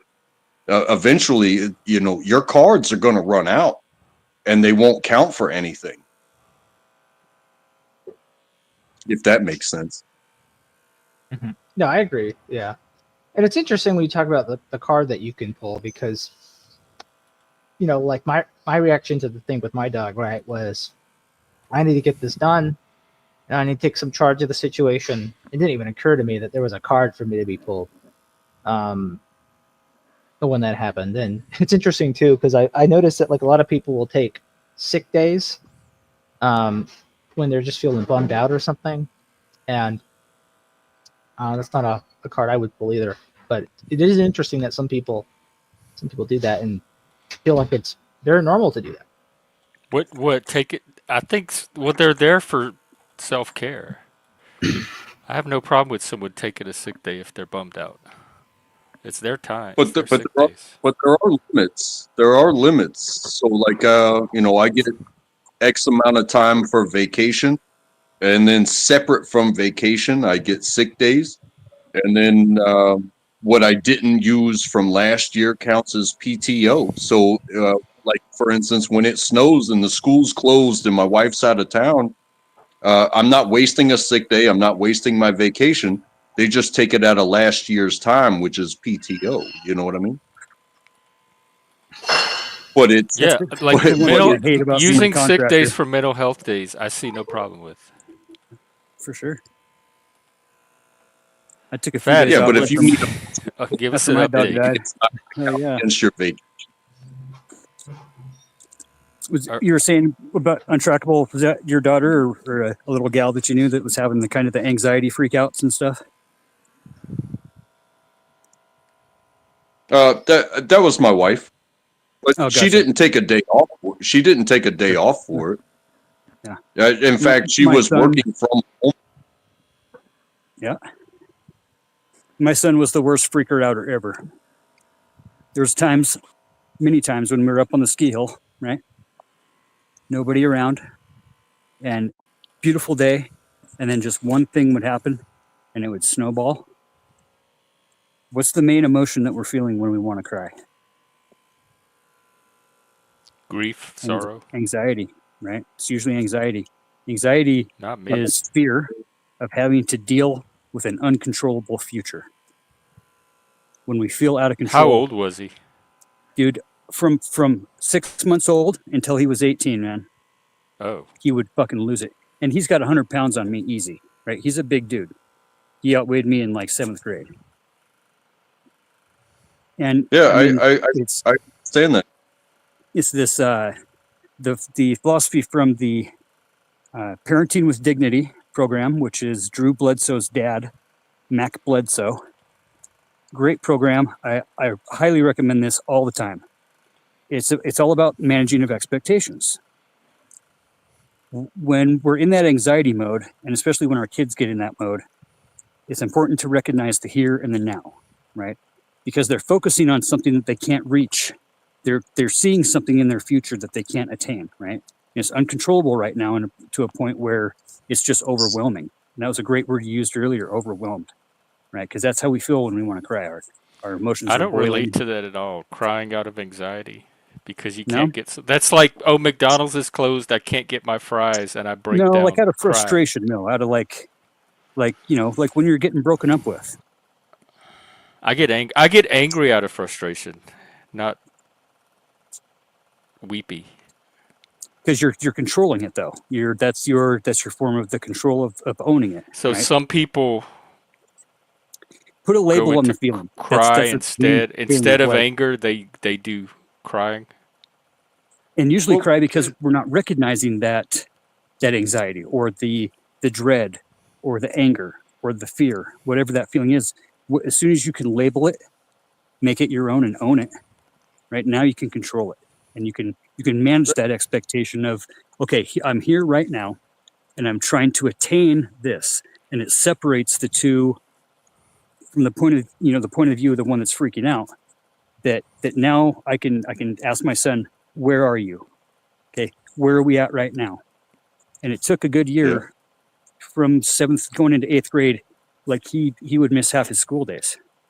Oh my He would flip God. out, throw fits, From and not just lock getting what he himself in his expect. room. I feel entitled to But something. I'm not getting it, so I'm gonna have a complete emotional breakdown. same time, it was Well, that the deepest part of the divorce, where he was going back and forth between houses, hearing all kinds of shit from his mom, talking shit about me, her calling the cops on me for kidnapping when she'd show up drunk, and I'd have to go get the kids at daycare like 3 hours late. 8 o'clock at night, they're supposed to close at 5. They'd call me and be like, "Yo, bro, homegirl didn't show up again." 2 hours later, cops would show up at my house looking, "Oh, you heard this turned you in for kidnapping. Yeah, just keep the kids for the night." First name basis with the cops for years. Oh my So they went through God. some serious shit, and he was the youngest one, man, and he took the brunt of it, right?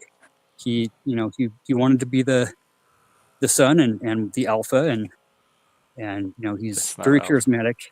Was in drama club, and just, I coached them in park and rec sports, so we didn't have to do the school sports and then do the select clubs and be part of the whole group thing, right? And I just always told them, just be a friend to everybody, and be somebody that can walk into each clique and be totally fine with everybody there. And that way you're managing your own expectation of just being a good person, right? And it'll rub off on people around you, and it did. And like my son, man, he was so like so easily triggered is the thing. Like, and one thing, because they get, we all got shit going on inside our heads. It's really the last straw that breaks the camel's back in that situation where, like, seriously, dude, we were down at Snowbird in Utah. Third day on the hill, they opened up this backside bowl, beautiful sunny day, 8 or 10 nice turns, and then boom, he fucking catches an edger and is face down in the snow, board, sticking out. I had to roll up there, roll him out of the snow, and he fucking lost it, dude. I had to leave him up there. I sat up there for 45 minutes and finally was like, bro, where are you? Okay, I got him into the where are you? As soon as he recognized where he was at, that always brought him back to the here and now and separated whatever the fear, whatever the anxiety was, whatever the goal he was trying to attain, right? And then we can recognize what that goal is. The more, yeah, more than likely. How is he now, today, as an adult? Very well mannered, and it came down to us working that program, that Parenting with Dignity program. Parenting with Dignity. I'm going to look it up. Yep, and it's all about recognizing the boundaries. So when we're managing expectations, we're labeling the expectation first. That way we can manage it, right? We're setting the goal, then we're figuring out the path there, and in the meantime, we're being aware of how we feel when we run into obstacles. So like, I run into snafu on stream, and I'm instantly triggered. Everybody, right? Everybody's heart rate just went up by me saying snafu, right? Okay, I don't worry about him because I have him contained. No, but he's not an issue for me because I know how to keep him off a battle. So we recognize that. It's very important. Yeah, it's very important what you said because the anxiety. I heard within the past few weeks, I found something that said depression is living in the past, and depression that's something that you dealing with the uncontrolled past. It's all about control in this situation. It's all about the control, but control is an illusion. Exactly. So as soon as we can get that through our head in the moment, that's huge. And then anxiety is living in the future, which you cannot control. So like you said very surely, where are you right now? And then you would add, do you have well-defined goals in which obstacles you are willing to overcome to get to the goals? Because just because you have goals doesn't mean there won't be obstacles. Absolutely. And when we get stuck and frustrated in that moment, I can say, okay, I'm in America, narrow it down. Okay, I'm in Idaho, narrow it down. Right now, I'm on the Idaho-Montana border. Seriously, if I took a pee over there, right, it would go to the Atlantic. If I peed over there, it'd go to the Pacific, right? So like, now I'm at Lookout Pass, right? Now I'm on this run. And not go anywhere. So even like with the kids, especially, it's adults can compartmentalize. With him, I really had to break it down to like, I'm snowboarding. Okay, where are we at? Okay, we're at Schweitzer. Okay, where are we at? And he would get more frustrated the more I would ask, but it took that engagement and that pushing to break that bond with what he was trying to grasp. And then as soon as I could get 3 or 4 steps down that chain of where are you at right now we can say, okay, where do you want to be? And with ourselves, it's to me, it's gotten to be like a 3-second little thing where I try to recognize 3 feelings. It usually comes down to anger or fear for the most part, but anxiety, and like stoke and like fucking amazement, because we never focus on those positive ones. We're always so focused on what makes us feel bad. Like, what makes you feel fucking like fuck yes? Okay, because that's the attainment that we're trying to all reach. And the negative ones can become positive, like they're adjacent. Like anxiety can turn into excitement very quickly with just a little mental shift. it's like living without fear, bro. Okay, look at right here. You see that lip right there? I'm gonna hop it up and stomp it. Okay, when we're you don't just imagine going off the jump and doing the little pose for the picture. You don't stop imagining your setup right there. You imagine all the way through. You imagine yourself spotting the landing, right? You imagine yourself taking your board and putting it on the landing, right? Because when we imagine ourselves just going off the jump, well, then what? Right? There's no expectation of stopping that fucking landing, right? And having that fuck yeah feeling, right? Because Are you doing it now? Are you going to do it live? Yeah, maybe. Oh, These wow. chicken heads get out of my way, but you know. But it is. I mean, it's a matter of visualize an attack and attack all the way through, right? Bruce Lee said we are like water, right? Let yourself flow, Tears. right? Get into the flow Like liquid and tears. imagine yourself all the way downriver. Imagine yourself all the way downstream, like, and controlling that movement and not just floating with it, right? Be fluid, be open to change, be, ready to adapt and overcome. Shit like that, the little mantras that we tell ourselves all day long. I got a guy been working for me for 20 fucking years. He wakes up every day and he goes, today's gonna fucking suck. I fucking hate today.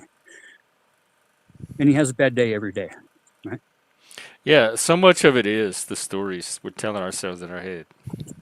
Yeah, man. It's all about mindset. And once I got my boy Christian to really, focus on that mindset and focus on the enjoyment of the here and now and separating the two and be cognitively aware that you are working the steps in a goal, right? You're not ever really attaining anything because you're always striving for something more. So it's not a matter of getting rid of the expectations, but acknowledging them, when you succeed, and then keep moving on, and keep that forward momentum going, keep that positive mindset going, and that way the brain builds that positive mindset. And I'll tell you what, 90% of the reason I get on these late night streams at all is like, I need some negative shit in my life, dude.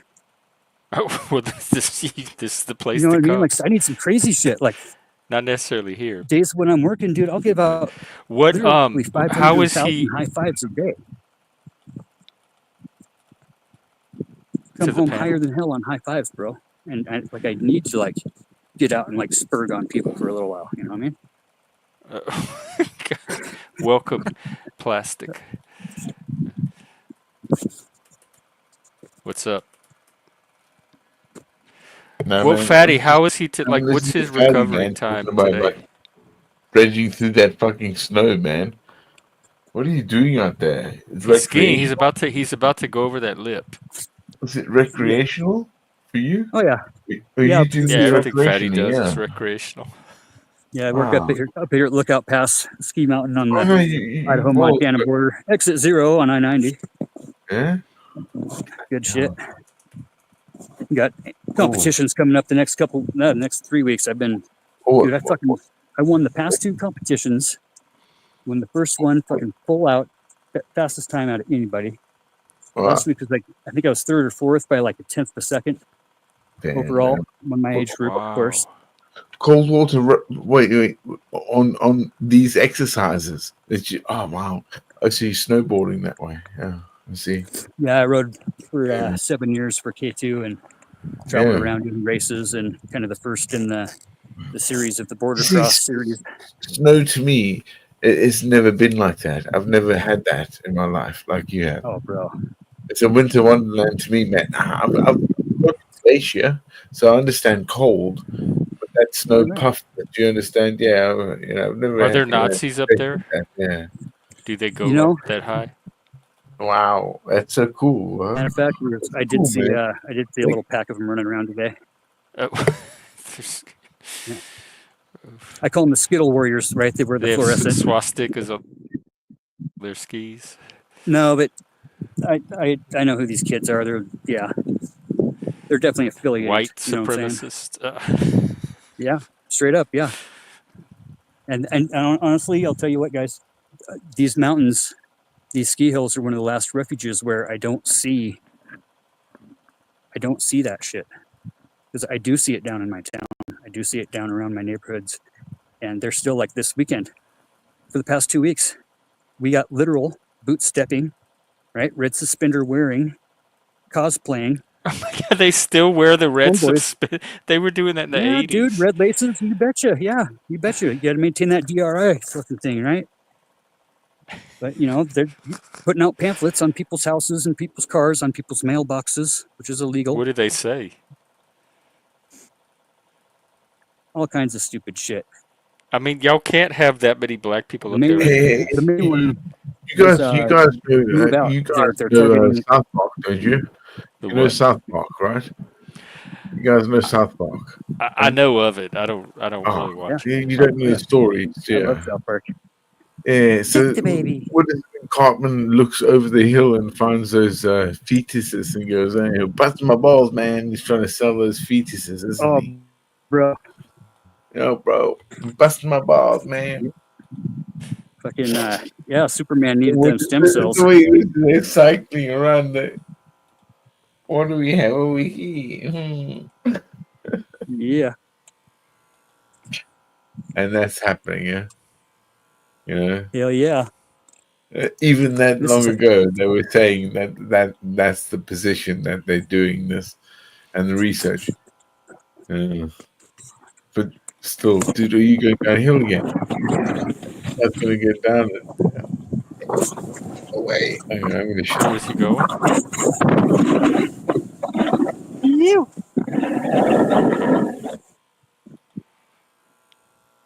All right, better get down before Let the me ski know when you school sees go me so I down can here. blow you up. Huh? Yeah, here I'll get with you guys here in a little bit. Let me get this fucking. Oh, okay. The goggles are cool. I would wear those around town. Yeah, they're my foggy I goggles. can't get over how good the connection is with them too. Oh, take care, Untrackable. Thanks for coming up and adding to the discussion. Yeah, buddy. Did we lose Fat? What happened?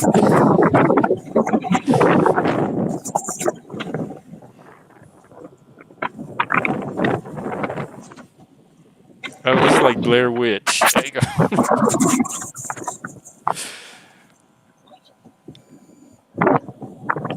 Oh, good. Wow.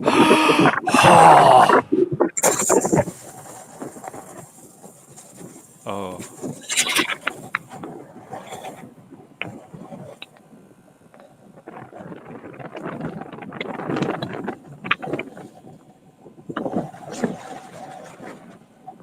Wow. I love the flow, the rhythm, the pace.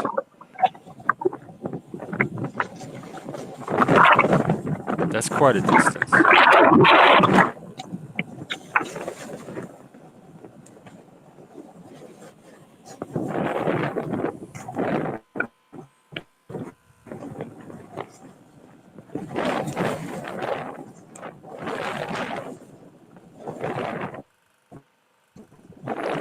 Well, hopefully he made it.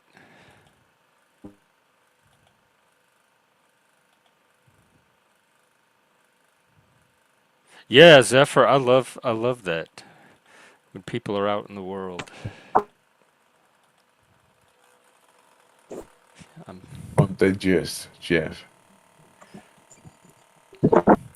What's up? How are you today? I haven't slept, man. I'm still awake. Drinking. Oh, since from last night? Yeah, down there. It's my birthday. I want to. Today? No, not soon. I'm Oh, working okay. on my birthday, so I'm taking my birthday as this weekend. Right. Yeah, you know what I mean. And also, yeah, we could get a good bottle of wine as well. Looks like it maybe that'll help you sleep. Oh no, this one will probably knock me out to hell. Why do you have like reindeer antlers on? Oh, these are I used to wear them regularly, and then they broke. and And now you got semi them back restore them in enough the to. text again. Huh? Somebody bought them for you It's a again. symbol of my masculinity, individuality, Oh, and belief in personal freedom. all right, man. So good. Yeah, so good.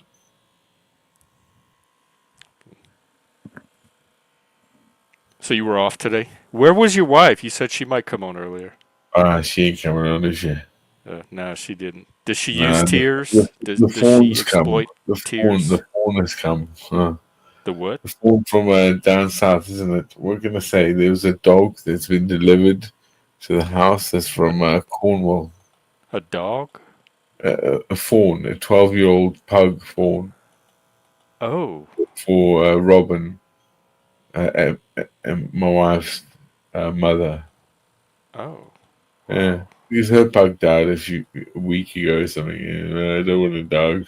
Look, it keeps people alive, if you know what I mean, right? Yeah. The foster dogs and all that shit. Hmm. Yeah, I couldn't believe it. They actually got her the dog there from Cornwall all the way this within like 4 days. Mad man, I'm telling you, it's some money, bro.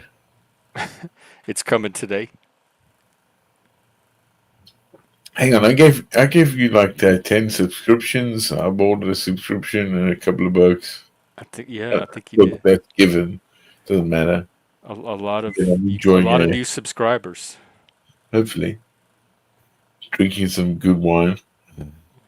I don't know if it's good or if What oh kind is it? What grape? my god. Oh, from the Barola, if you will, but before it's the Barola. Oh, It's Italian, sounds Italian. Yeah, 1982. I love Italian. Italian It's and French. 1982. Yeah. I let it sit for ages. Opened the cork tonight. Fucking yeah, check it out. It's like, ain't joking. To I that. can almost smell it. What time is it there? Well, yeah, 12 in the evening, Oh, wow. Okay. midnight. The devil's hour. That's right. The witching hour. Ah, I Yeah, thought you Australia were and Southern California has some decent wines too, believe it or not. And there's a the is New it World, isn't it? Spanish or South American wine that I really But love? that's the New World. So the New World. Oh, this is really good. This is really good. Oh my god! I'm really just tasting this. It's 1982. I've Oh, waited ages. It's been sitting there. I opened it and I closed it again. I decanted it. I put it back in the bottle. I waited. This is amazing. Damn, it's like a port, but it's like, oh, dude, well, bon appetit. incredible. What is Italian? A Barolo. It's a Barolo wine, Yeah. but it's a single grape that they use, yeah, rather than one, yeah. Yeah, you can read it if you want. Let's blow it up.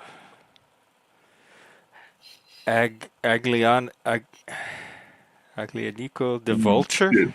The Vulture? The Vulture. Yeah, you know what I mean? Vulture wine. That's appropriate. Yeah, it's beautiful, bro. Wow. And again, we only get to live it once, huh? So yeah, quite good.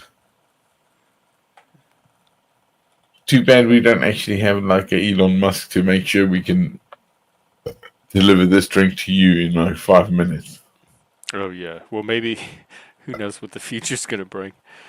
Do y'all have wine in England? Do they have any good English wines? Y'all are not known for Yeah, wine. they have great white wine. It's really good. White. And champagne, but we can't call it champagne, sparkling white. Right, because it's not from Yeah, Champagne. yeah, yeah. Yeah. Yeah. I mean, grape wines take like the best wines are at least 600 years old. You know, at least. Dang, where do they find those? Well, from places like Libya Oh, and what was it, Lebanon, The old grapevines. That's what the new world, the old world wine. Well, I like French and Italian. Yeah, Italian. I'm you, bitch. You know. Like, how many guys get to fucking drink a 1982 wine? Not many, man. Guess why? Because well, actually, I think a few did, but all this time ago, and I get to actually, it's not that bad. Bit porty, but not like porty bad as in poo. It's porty as in like depth. Is Almost it like sweet? Port's kind of sweet, isn't it? it is. This is actually exactly, yeah. It's got like a nut, almost like a. Depth to it, man. It's great. Apricot wine. Yeah, I thought I was gonna throw it away, but I'm like, nah, let me try it. Yeah, Oh yeah, I don't I think was it's like going a anywhere. good saucer. It's down. So Jeff, What's up? I don't know. You tell me, man. Why We you had ain't a there? good stream today. We covered a lot of ground about Oh, have you? tears and Huh? emotion and I emotional hope I didn't mess expectations up. of the different genders and how to raise your kids Oh, and losing pets and uh, losing pets and getting pets, yeah, buying pets, being a pet, there's being a being pet too. petted. So that's good, man. It's all good. So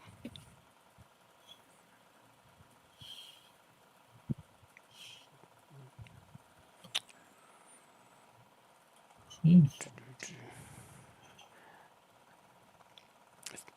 seems to be winding down. Actually, Zad is live, and so is Sasquatch. I'm sure. Zad and Silver Diamond, No, and let's bro. see who's on Sasquatch. Cheers, Jeff. Samuel Hunter of the Shitternet. Haunter of the Shitternet. Oh Ooh, my that god. sounds interesting. Why? Green-haired anti-liberal. I like Static Aussie one. 2020. The Zebra salute. The Aussie one. Now, the New World wine is too sweet. I mean, there's a thing about the new wine. It's sweet. There's a lot of like the Joe, you bitter. back home? I don't know. Is Joe back home? Joe was on here, Yo, and you he back home? his coffee shop closed down, so he Oh no headed back way! to his No fucking house. way! Joe's coffee shop shut down. Yeah, it Oh, closes at like early over there. He closes down. streams from his I thought it coffee was like shop. closed down now. He's not allowed to be there because Joe was always there, not drinking coffee and talking to us all this time. Right, not drinking coffee and talking the whole Yeah, time, yeah. using They up were their like, he's electricity, talking. their He's funny resources. one, isn't he? Yeah, Zephyr, yeah. what's going on with your painting? Um, is it the kind of little cards you hold up, or something else? Cool. Oh, wow. I know, paint. Be creative. Yeah, it's hard to do that, isn't it? It really yeah, it is for Yeah. me to. If you I mean, do you know who is it? Um, the guy who did the 15 minutes of fame. Bob Ross. Oh, Andy Warhol. And what was his original art? He did the prints, No, the pop It- art. no, no. His original art was lace. He Was used what? to he used to sew. Okay, his greatest artwork was sewing a picture. He sewed it. He took together loads of pieces of wool, linen, silk, lace, and he made art from that. That's where he started from. That's why, you know. Yeah, Andy Warhol's original art isn't the fucking what you remember.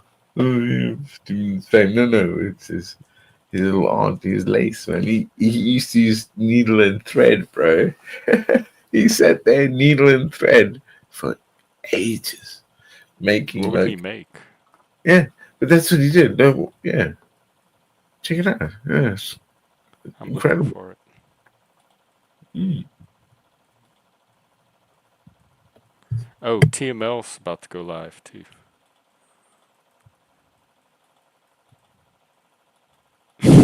Not lost. Oh, it's a canvas. Like, are you doing oil?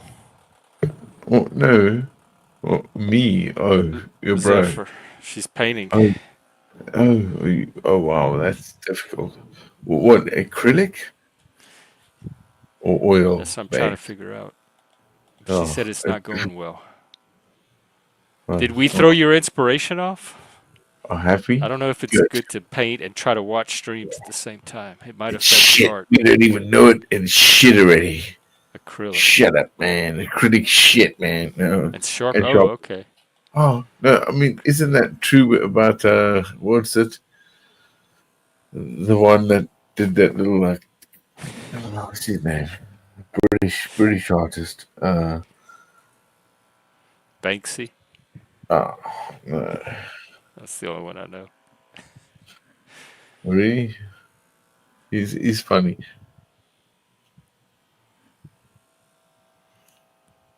I don't really keep up with modern art. What? Not even prehistoric art when it was like, Well, the happening. cave, like the cave art, I know. Oh, for fuck's In sake, that you know France, that. they have some in Well, I France. saw some cave art in Africa once because I You went did. there to look at it. Sorry, It's pretty impressive for its time. what cave art Yeah, or there was nothing or like it. That was like the Mona Lisa. Joe, you talking about your art got compared to Banksy? Your Microsoft Paint? I have no artistic skill whatsoever. I envy people that can translate what's in their brain into art, like visually represent something pictorially. I can mm, barely draw stick figures.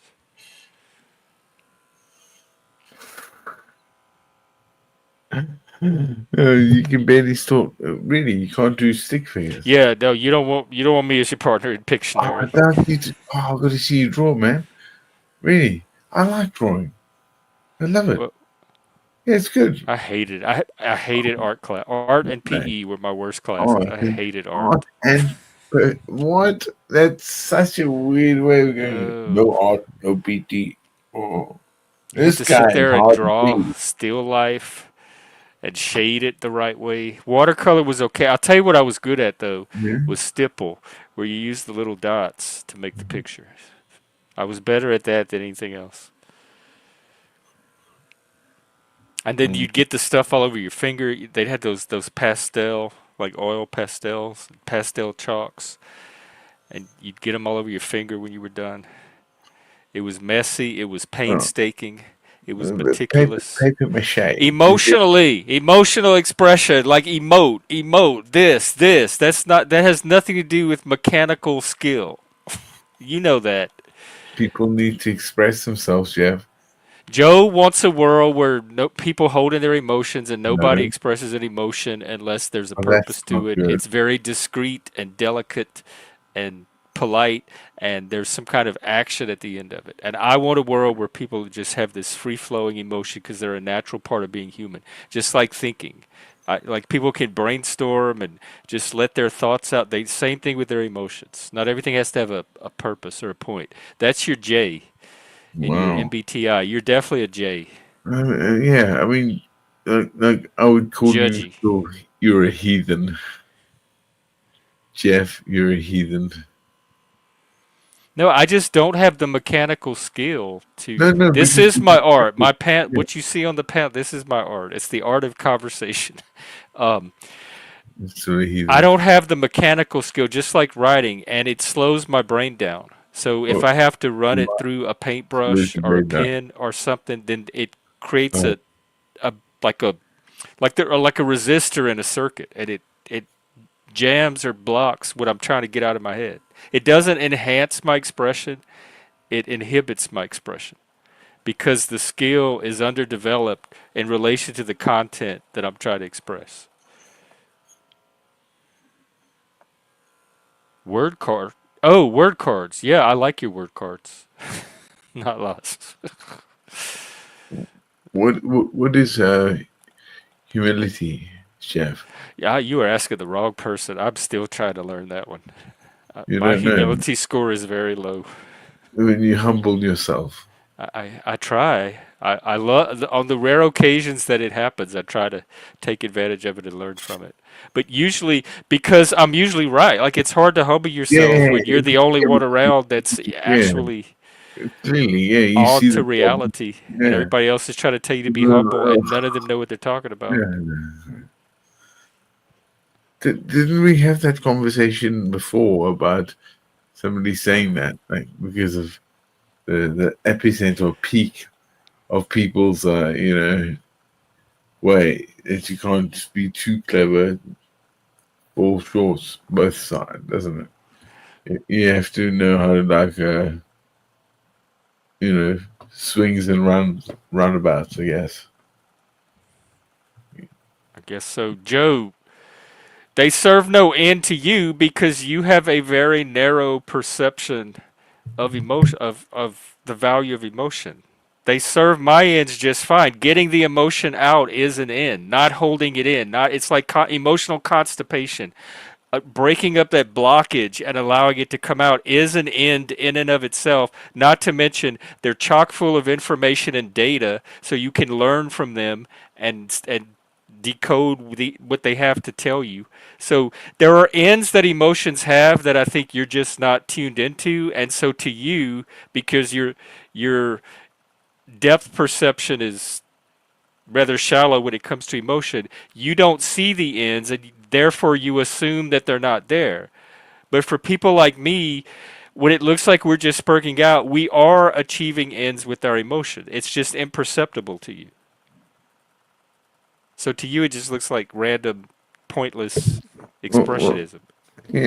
Jeff, we're finding new catalysts, right? That's why I don't worry about it, because I know what I'm getting out of my emotions. And as Oh, long as I'm free to do it, that's all I need. I don't have fair to, enough, other man. people don't have to understand it. I just have Oh, to be able man, to that's do why I it. donate to you, Jeff. I don't donate. I adopted the Oh, Jeff Lord. way of life. Uh-oh. I'm better than everyone, man. I guess that's what And, happens when you go on this the is no internet, say pipe you're looking for a banging, man. I daddy. like that. It's not disconcerting at all. Too serious for what? Ooh, what? I'm just stating I don't know what's serious about it. You want me to lie or fake Yeah, something? If that serious. makes me serious, then I guess I'm serious. But I don't know what too serious means. I didn't know that there were people that set the standard for what type, like what level of seriousness is allowed about something. I don't know. Do you want to talk jurisprudence? Are we Joe getting? is Joe is saying that emotions should only serve a purpose, and I'm trying to say that they do serve a purpose for a lot of people, even if he's not aware Yeah, of what that but, purpose is. I don't know how but, that but, makes me serious. You want me to not say that, or you want me to lie about it? Is but, telling the truth the same thing as being serious? I don't understand that comment at all. but emotion in perpetuity means that you have to collectively learn like bitter and salt in the world, right? The sweet and the bitter come together, like the cold and the hot. And our emotions, what we come to gather again, why they say, oh, you're abusive because of the cycles that people go through. Like why we always go through cycles. Because collectively we want to, what is it with even in nature, right? It's bugs and diseases, bro. Bugs and That's diseases. what the bugs and diseases, bugs and diseases. Normally it was called Al Qaeda and diseases, but it's okay. I wasn't there. I'm not allowed to talk about that anymore. Al Qaeda diseases, but also, bugs and diseases. And if you go to jungles, man, bugs want to eat you. You just go out in the It's backyard, awful. back home, Jungles, and they want man. to eat you. I don't want to go back to jungles. Don't send me back there, sir. Please, We no, used to I'm get from the chiggers all the desert. time just camping, just No, I walking in the shit you grass. not, man. I know I'm horrified by this. You know, that's why you're wearing these antlers, and to me they look like bug heads. And you're like, Bug, you eat your ass. Oh my bug. god. Yeah. It's disconcerting to me, bro. You get some, even with your big earphones. I And just it's like, Zephyr. I just don't understand it. If you're trying to communicate something, I'm not getting the message. That's all. Yeah, you shit, can make one that's just so serious. I'm sorry. Take it. Emotions are our valuing function. They tell us what's important to us, what's not, what our values But are, also they're always etc. based, Just but they're always based on when we come to sort of a point of catastrophe, right? Emotions. So when you cry from birth, it's important you cry because you're alive. You you know, to wawl and where you cry. are mother's milk and all that, to where you grow up, to the Yeah. the data that you become, and why these all these other problems that people are like, oh, I got some problems here, take some drugs, man. I got a problem, yeah, talk to that guy, man. I got a problem, you're not allowed to tell me I got a problem. I can't deal with shit anymore. HR is about like, hi, hi, Ray. It should be HR. What would you call HR? Should Oh yeah, occupy HR is HR. I hate HR. That's my Sorry. that's my worst enemy. Joe, well, a lot of times you phrase things in these really general statements. So if you're talking about only yourself, it's hard for me to tell. I can't. It doesn't. There's no indication to me.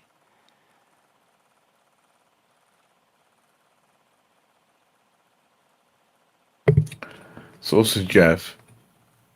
My name's Jeff. Do No, you know it's that not. Is it meme? really? Do you know that meme though? My name's Jeff. Is it really? It's a meme, yeah. My name's Jeff. Oh Yeah. God, we have so many Jeffs in the Brilliant. panelverse. It's So you like didn't five even or know six that. of us at Me? least. My name's Jeff. Oh, brilliant. Again, I'll teach you another lesson Okay, somewhere with your mandibles. my bug. They more the mandibles. No horns. Mandibles. Oh my god. Bughead. Anyway, What's the lesson? I don't know. Oh, Man. damn. I guess What we a eat each tease. other because of the dynamic of society. So is it always just going to be crunched and crunched again?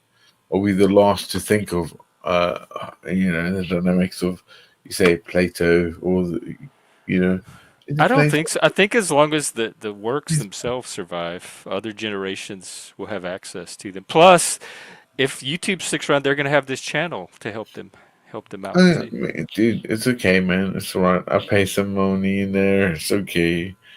I'm sure you're cool. My paymasters are certainly going, who the fuck is this guy?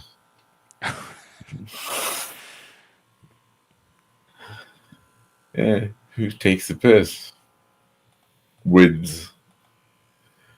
Hey, Uh, do you reckon, like, because the way that Elon Musk is dealing with your debt, that he's saving almost $2 trillion in no time? so they And say, and they're yeah, but it's they're showing teasing that we providence might get already. to see some Yeah, of that money. yeah, it's showing providence already. Like there's so much that shut down instantly to go through, and it's like that. But they Yeah. also say, like, just like with the COVID money, it's going to cause inflation to spike if they give Well, us I too mean, much. is it too much to be true, or should it happen? I'm not going to say no to it. I remember when Obama first got elected, he gave everybody those Obama We can checks. win. I got his book still. Obama? Yeah, Obama. I got his You have book. the We Obama can book? win. Yeah, before he was. Yeah, before he's Obama. Before he won. I bought it, man. Wow. Did you get anything out of it? No, stupid book. I still got it somewhere. But yeah, it's stupid, man. Obama, bro. Jesus, he came out of nowhere. I voted for him too, both I know you times. did. Bet you did. He inspired. I heard him speaking one day. I didn't even know who it Yeah, was, and exactly he that. was Yeah. so powerful coming Yeah. through the Came radio. out of nowhere, didn't he? I'm Though. like, who is this guy? Yeah. Wow. I thought they That, were like playing rerunning a Martin Luther King I speech or know something. this dude. Yeah, very clever. And he was going up against John McCain, who just seemed old and kind of out He of was touch. And so it against was a the very king. easy choice. Was he? And Sarah Palin is what really did it for me. When he chose Sarah Palin as his vice president, Oh, McCain did. Yeah, Sarah yeah, there Palin. was no way I was going to support that. No, no, not for Palin. Oh, yeah, that woman. Yeah. Oh, that's funny. I forget that. Oh my God, you're right. Yeah. And so it was, and who was his BP? It was don't t- it was Biden And was his off, VP. off, But I was a John Edwards guy actually. John Edwards was my guy until he got caught in that scandal and he had to what was pull the himself out the scandal? race. What was the scandal? I don't know. It was was it a sex Oh, scandal? was something. Oh, you told Let's me. see. It's a I think he sexual got caught with scandal, some clearly. Really good sexual or really bad one? Are all sexual bad ones or are they good ones? extramarital affair. Ah, That's there what we it go. was. And he didn't have to, but he pulled there was no way he was going to win after that. So he folded his campaign. But before that happened, I was an Edwards supporter.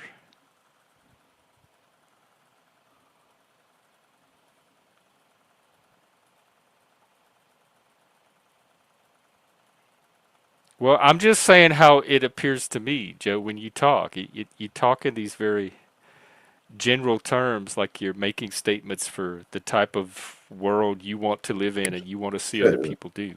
I mean, most of this, like, what was it?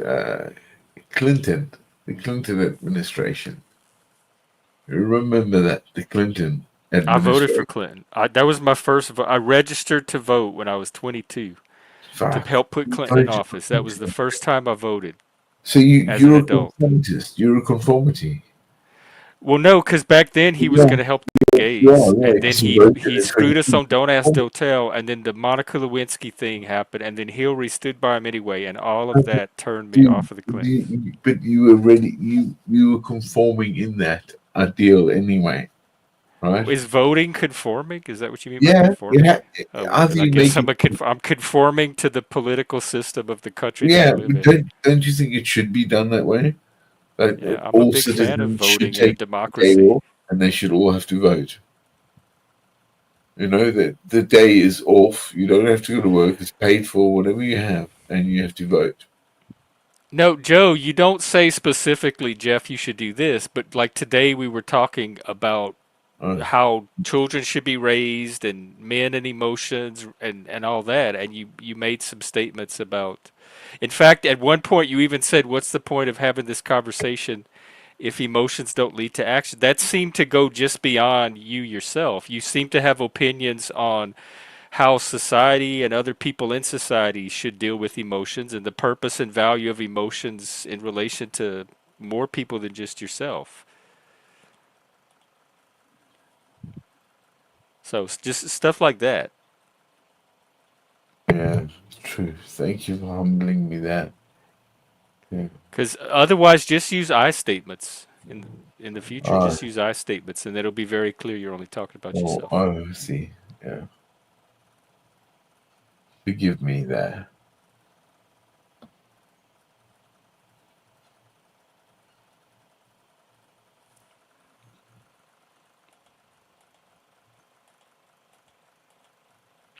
Let's see. It seemed like the intention of the topic.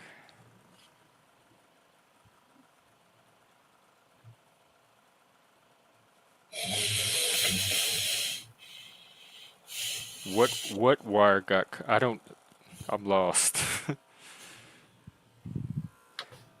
Are you reading that? Yeah.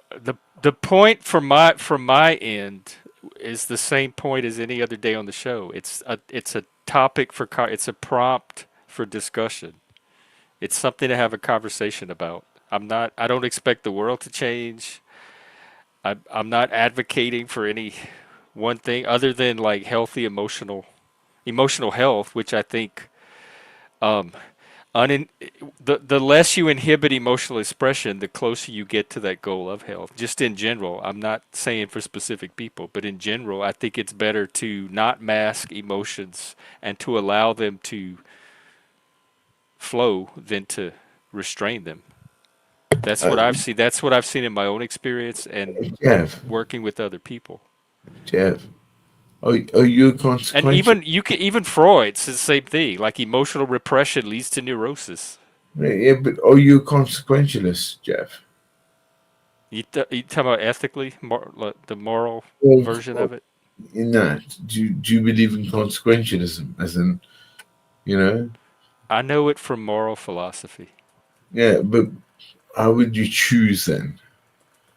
You know, it's where it comes to. Or in what principles of life and authority over us do you forgo those things that we live by?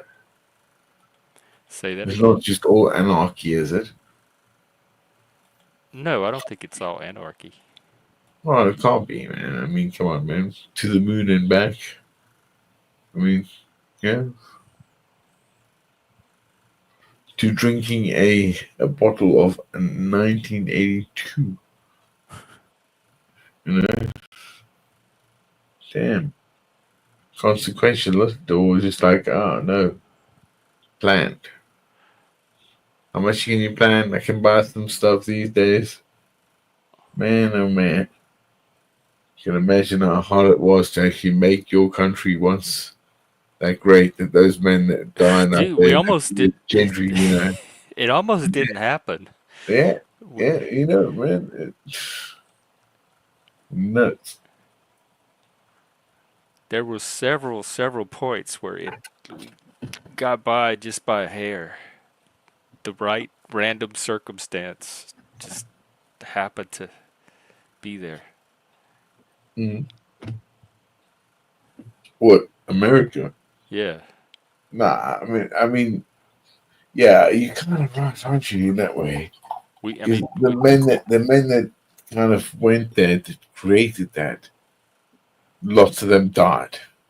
And it was actually the poor, hard fucking working guys who were more Scandinavian that actually tamed that land. the Vikings. Yeah. No, well, they're Scandinavian because they, the pelts and stuff, the Hudson Bay, but also like when they kind of crept down south into America. Yeah, the Spanish were there as well, weren't they? Like they came They were from, in the yeah, they were like Florida, yeah, yeah, Louisiana, yeah, and then the French were up yeah, in Canada. yeah. So the way it was like sort of exploited and presented, but yeah, and that's why it's like, the dynamic of American history is like, holy shit, only 250 years, but my God, those years were like packed. Every day, every hour was like There packed was some of drama. I remember some the drama, yeah. American Just like, Revolution was my favorite part of history when I was a kid in the well, fifth the grade. revolution of I America, couldn't wait to go to school the next day and find out the new yeah.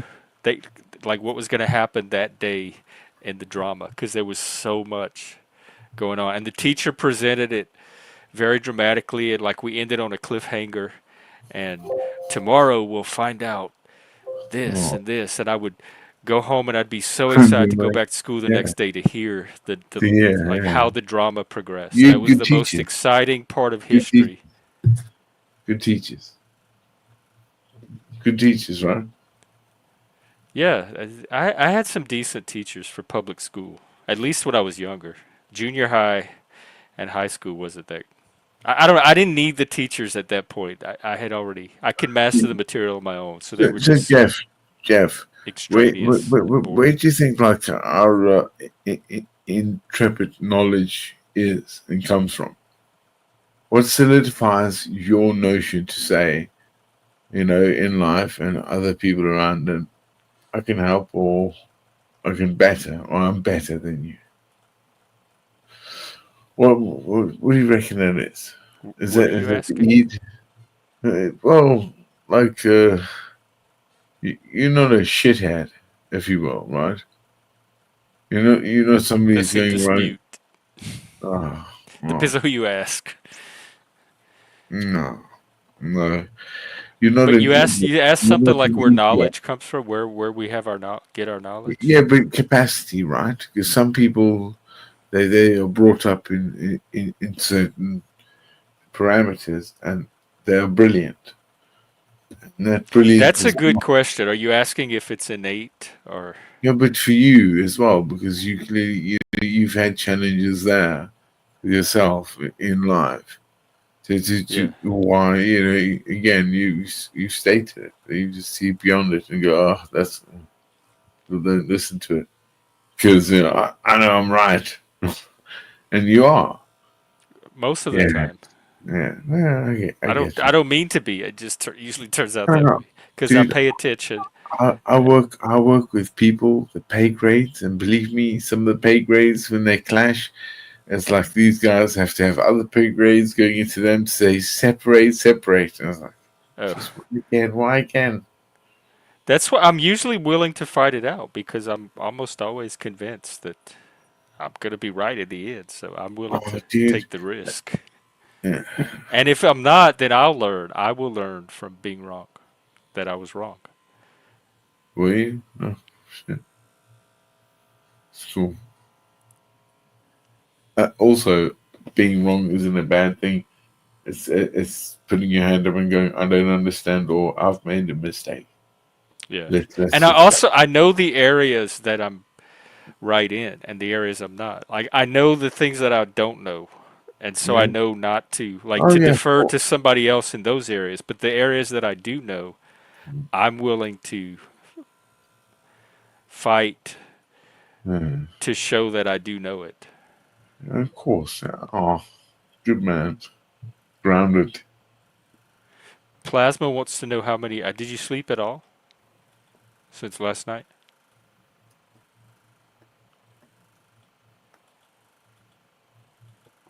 He's asking how many hours you've been awake. I think about 36 now. Oh my god. Because you were smoking too. Like, so all of that stuff should have contributed to at least a Uh, few hours of sleep. it's okay. I've had food. I ate some chow. I cooked. Um, I had coffee as well. Um, the coffee, like a coffee drink, Is wine. this is And this usual? 36 hours? no, Are no. you stressed? I think it's a wind down because I through the week and through the job we do, sometimes this is like you don't sleep, do you? You Uh, know, 4 or 5 hours, yeah. and you have to and so when you come back home, it's like Because you just started back, right? So your body's getting adjusted, yeah, that's going right, out again. yeah. No, I mean tomorrow, I guess I'm gonna go to the gym, swim, sauna, all that. Like stretch because you got to get stretching, right? Again, a lot of this is the mitts, isn't it? The hands, the mitts. Got to get in there, use tools. Like Yeah, those the mitts, man.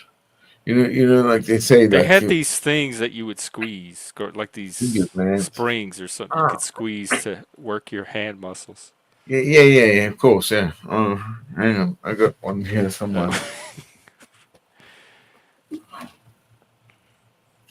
Oh. Yeah, Zephyr, this is a much more humble way to that. Actually, I'm kind of jealous. I wish I could. What? In a way, I do that. I just do it with the conviction that how I'm seeing things Mandibles is usually more accurate. with the mandibles. His mandibles. Stop! You ruining my antlers. That's my Yeah, brand, dude. it's the same I mandibles. can't have myself rebranded as Bughead. Yeah, I love it. I got you. Yeah, it's mandibles, bro. Sorry, ain't antlers. Mandibles. You should wear like big glasses as well, and then it would be I could really wear good. Fatty's goggles. Those were cool. In fact, Yeah, I goggles. hope we didn't lose Fatty. Oh yeah, He hang on. dropped off, and I Shit, assume man. that's Yeah. because Oh he's like man.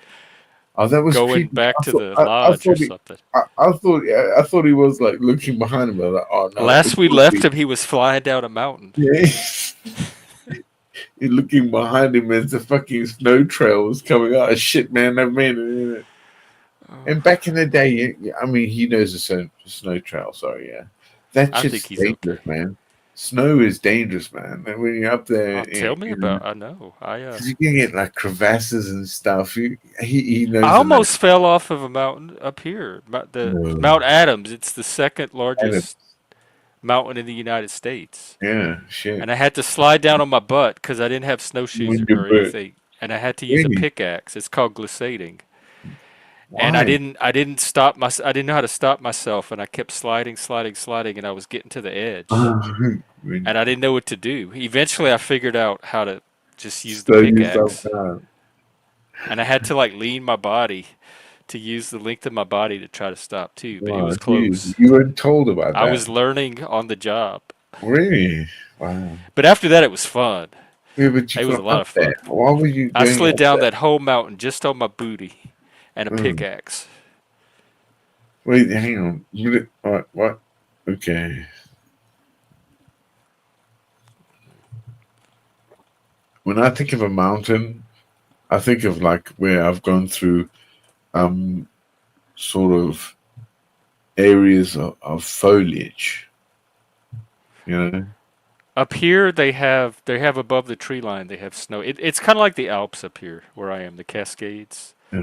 I see. So they can get Yeah. very snowy. Yeah, but they're all, collectively in areas, right?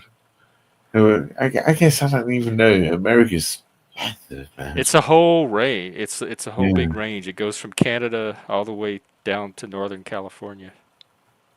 Well, which mountain? The Cascades. The Cascade. I've never heard of that. The Cascade Mountains. Yeah, I'll Cascades. Really? here I'll Damn. show some pictures. There you go. Dude, And then on the other side of me, across the look lake, we have the Olympic Mountains, which are also similar. at that shit. These really don't do them justice because they I get a know. little I snowier bet. than this in the I bet winter. that. They When look you like the got like Alps. Alaska and stuff, that's also like tundra crap. And that looks like tundra stuff. Yeah. America. And then here's a video of somebody glissading. Uh, This is what I was doing down the mountain. First is that glissading See, he has a little only be done pickaxe, in snow and that's what that you is use Oh, to mountain see, stop. underneath and them, low yeah. enough angle that a But if you self-arrest is don't possible. know how to do it, then you fly off the side. Like, yeah, kind of like that. Slip off. Um, Have you ever done white river rafting?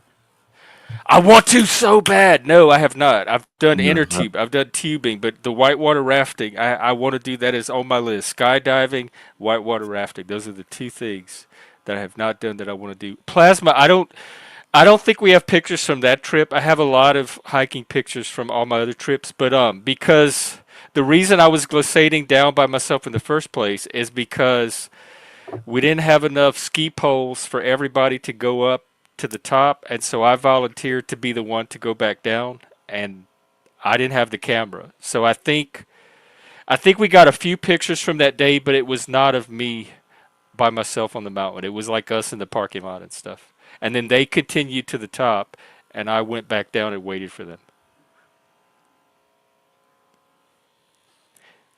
In fact, one of these streams, like way back, probably a couple of years ago, I went through a lot of my hiking photos and I showed them.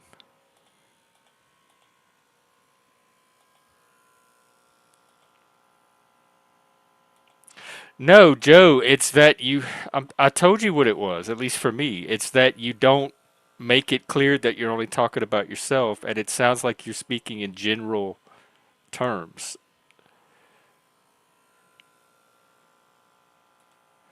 Washington has it, but if you think Oregon is better, like I wouldn't know where to go, so I would go wherever somebody says is the. I want to do the real rapids. Oh man, I did the I don't want Sabine. the baby The beginner's course, Really? anything. I want to be in the raft and I want to be flying up in the air and Well, flip it over and all the that. what? Yeah, yeah. You guys have to. Yeah, that's yeah. I've done the Zambezi and the Nile and river rafting in those areas. Were they what is it, But rapids? yeah, rapid, yeah, rubbity rapids, bruv. Yeah, definitely. And these don't like these are like waterfalls, like when you have to do like not just in your boats, but in your own little Oh, and shell. you're in the boat with multiple people. Yeah. Yeah. So you know where to go, what you do, how to fall, but also as well like other mechanisms of the water, right? Yeah, but America, yeah, you guys right now, crap. Could you imagine that taking all those pelts through that to come out to a ship that would go, yeah, how much? Yeah, give me some money. A belt, man. They're not there for 6 months, man. Killing beavers, man. Yeah. No, I'm probably still gonna think he's general because I think, and I don't think I don't think it's like a Jeff Quirk. I think anybody watching the stream has the potential to think that he's making a general statement. So, to me, there's a little bit of gaslighting going on right now.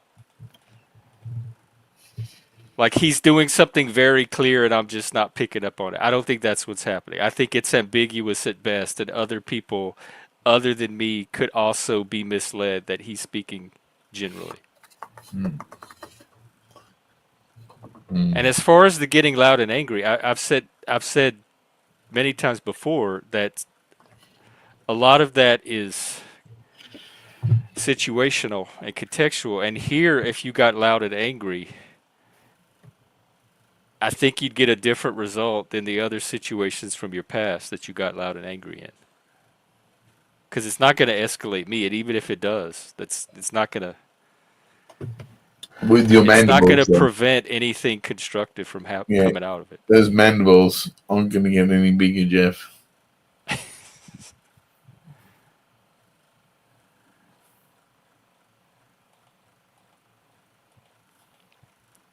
Yo, all right.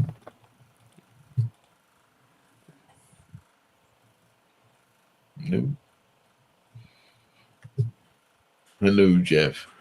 No, I'm not saying you tell Oh. people what to do, but you speak in ways that people can assume or infer that that's your desired vision for society. Like today, when we were talking about emotion and how to raise Mhm. kids, you were speaking in ways that people would assume if Joe ran society, that's how he would want it to run. It's not you telling people what to do, it's you speaking in a way other than just about your own individual self that people can conclude that that is your vision of society.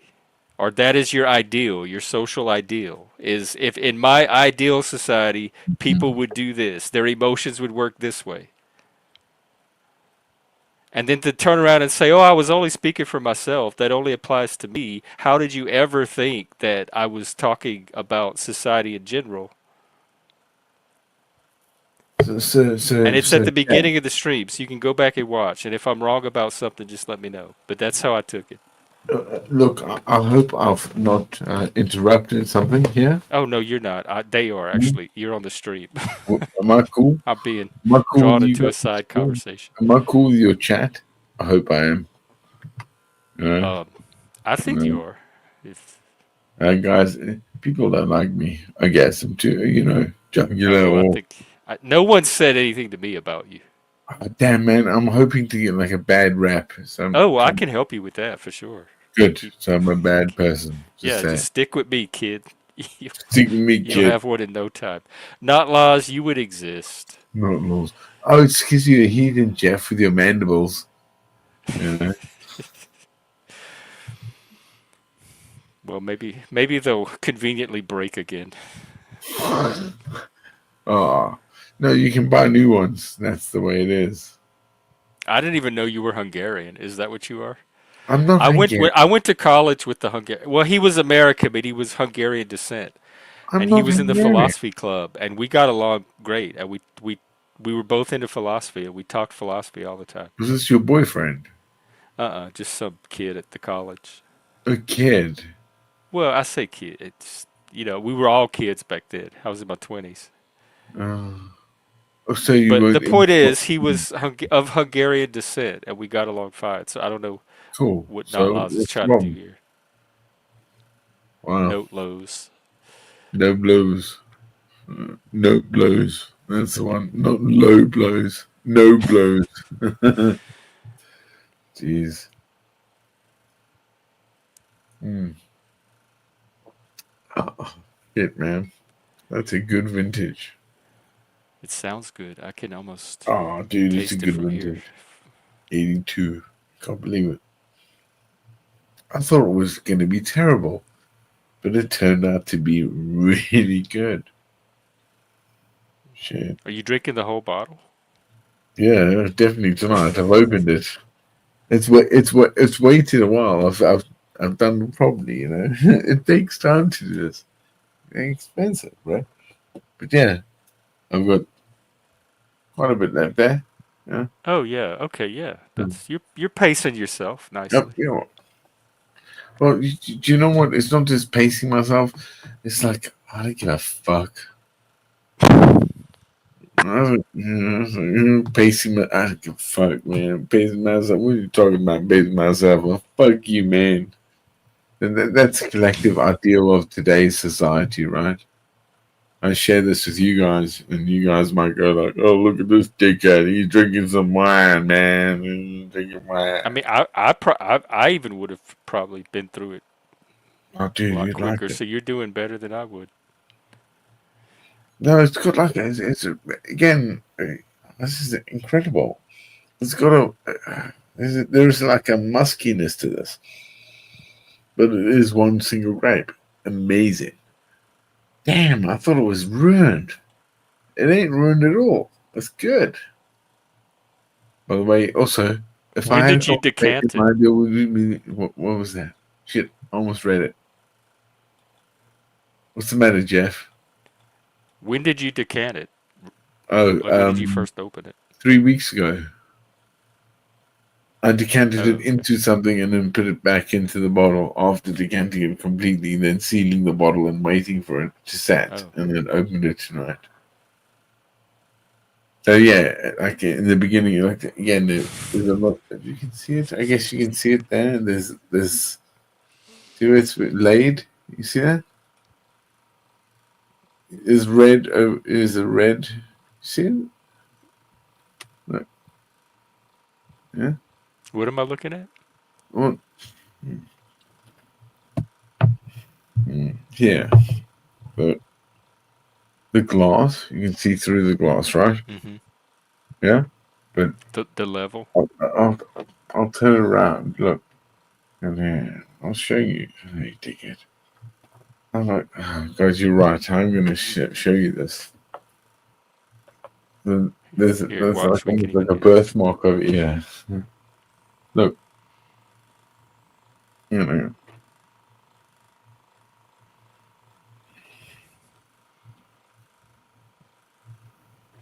you see it in the Am I glass. looking on the bottle or No, inside in the the bottle? glass, in the glass. You see this piece of, Not. No, you don't see it. Oh shit. No, not really. It's not coming through. Oh shit. Okay.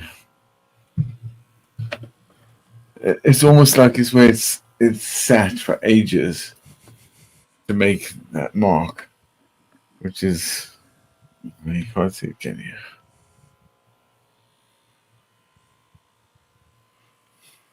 I don't. There's something in the bottle. There's like a little birthmark on the Yeah, bottle, that's but it. it's Yeah, not that's really it. coming through on the camera. I think is Yeah, what's it's a happening. birthmark. Yeah, that's the one. It does look like a birthmark. It is. It's good, man. Hey, Jeff. By the way, Jeff Bezos might be sending you a bottle soon. Hmm.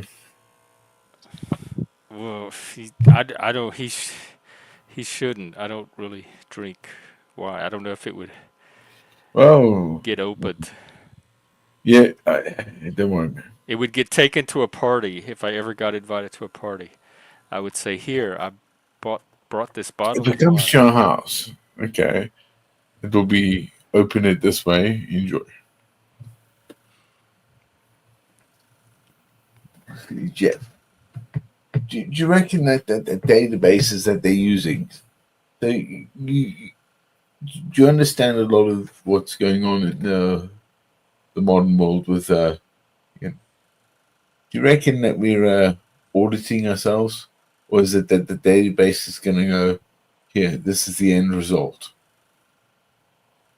What database? Oh, so the Chinese have been like Oh, hoarding. that one. I have Yeah, I no mean, idea they have. I what the mean, the Chinese Chinese. are going to do with us. Well, I think it's Cisco systems. I mean, do you remember Enron? I like Yeah. Enron. Uh-huh. Yeah. So it wasn't Enron that started the problems that we see today? Pretty What much. what problem specifically? Okay, so I would say like accountability. Where people in foundations aren't supposed to, or should fail, rather. If we're capitalists, we should fail society. As in, there shouldn't be no way of saying we bail out something, right? What you talking about, Willis? Well, Enron to me was the sort of catalyst of why the 90s and why 9/11 happened, if you will. Wait, 9/11 happened because of Enron? Well, it's a catalyst rather than it happened. It's because of When money. was Enron? I know it was somewhere 80, around. 80, Oh, it was a lot earlier than I yeah. realized. Wait, let's see. Enron. Oh, It's that fair. was 20. That was the It's a same huge year. amount of money. Yeah, Enron was like one of the big catalysts. They Yeah, filed for bankruptcy in December, and 9/11 was in September. yeah, But the scandal started in the yeah. summer. Let's see. Under Clinton, I think must be Clinton. Bush. Oh, No, it's Clinton. yeah, you're right. We had the election. No, Yeah. Bush, but the election was in 2000. So this was Bush's first year. Well, under Enron was Bush's first year. Yeah. What? No, really? Bush Well, Junior, I'm looking at the timeline right now. Let's see. senior, isn't it? On Bush Senior. September 20th, 2000, the Wall Street Journal wrote a story. Yeah. Um, in Enron. February 2001, no, actually, wind. So far, so good. April 2001.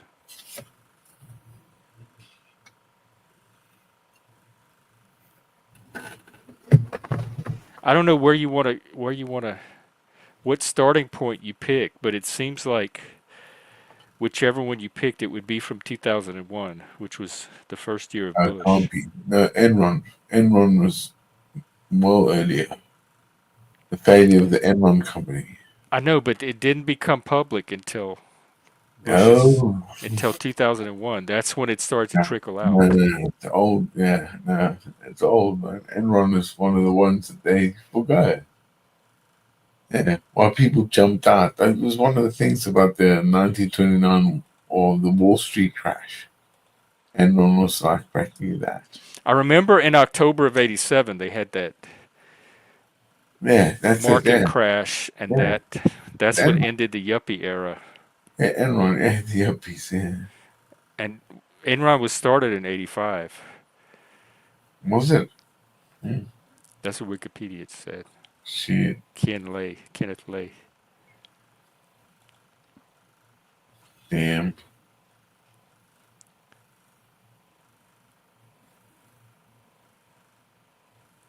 Your mandibles, bro. Stop. Come on. You really know how to make a guy who normally doesn't feel self-conscious. Conscious. Self-conscious. Good. I like it. So, They're my antlers. mandibles. Well, I know they're antlers. So Okay, good. just don't go like eating things from them, you know, or like picking. No, I'm not. I might put some beads in them for Mardi Gras, but that's about it. Yeah, but you're not going down to like the south for Mardi Gras. No, in fact, I work Mardi Gras Day, but we're gonna have a Mardi evening. Gras. We're gonna do Oh, Lundi Gras, which is the Monday night, and then we'll do a Mardi Gras evening stream oh, when I no, get off your work. buddies. Yeah, they won't let me off for Mardi Gras here. Back home it's a holiday. Everybody gets off. Even it was a school holiday too. That was Was one of our. Yeah, we got like Thanksgiving, Christmas, Easter, Mardi yeah, Gras. getting Those were all the days you got to get out of school. Mardi Gras is like 2 days at least. wow. Yeah, nobody was gonna try to go to school during Mardi Gras. Yeah, fuck off. I can't get into school. We idiots are there. Wow.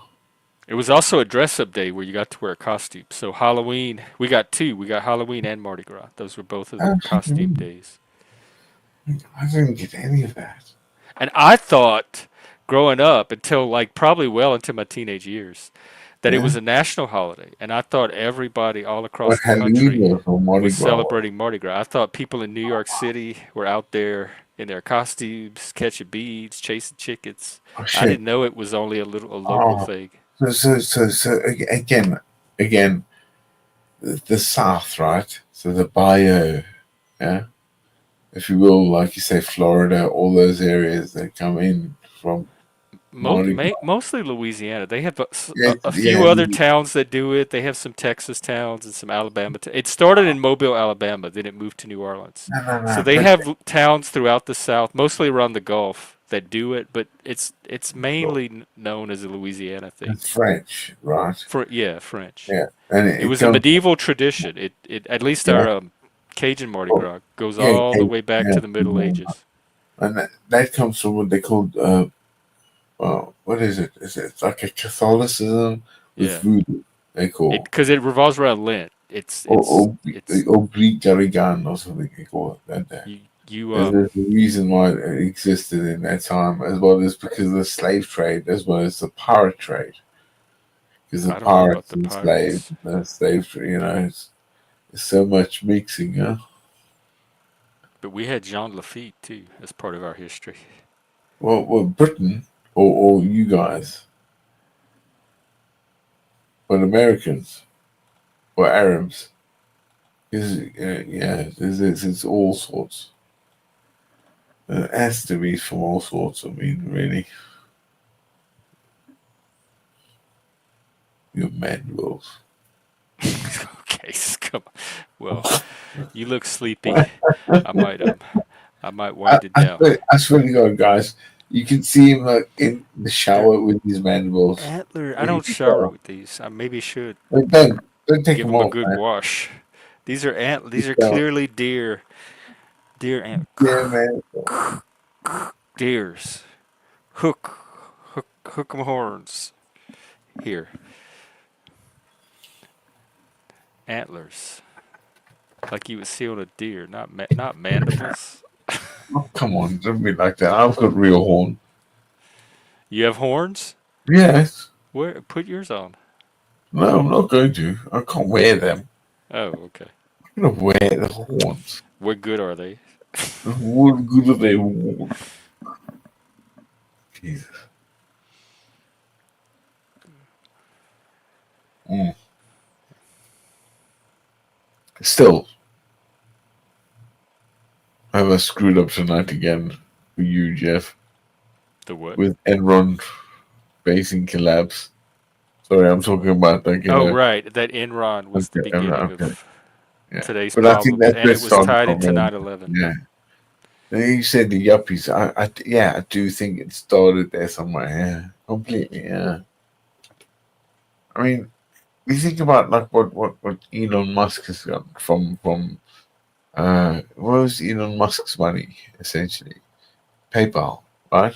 Is that where he's got his start? PayPal? Him and Peter Yeah, Thiel? it's on PayPal. Yeah, that's where he got his money from. And Oh, he sold it for so much, and then he went into this and bang, bang, bang, bang, bang, bang, bang. Because he knew I want this, I want, and you look at this. Elon Musk has made at least 200,000 people millionaires. All right, in the That's a world. lot. He's the richest man in the world. Yeah, but he's made like That's 200. amazing. Like that sounds like a very good thing to be able Yeah, to yeah, yeah, but elevate that many people out of oh, middle way more, class. way more. Yeah, but because of that, loyalty. Remember, 50 of them in the I don't know. You 200,000. 50 of them in the, once somebody has that kind of money, I don't well, know if you can assume loyalty. well, But Bill no, Gates did the same thing with Microsoft. no, no, no. Jeff Oh, Bezos, oh man, they can't, yeah, all Google, all of these companies are minting millionaires.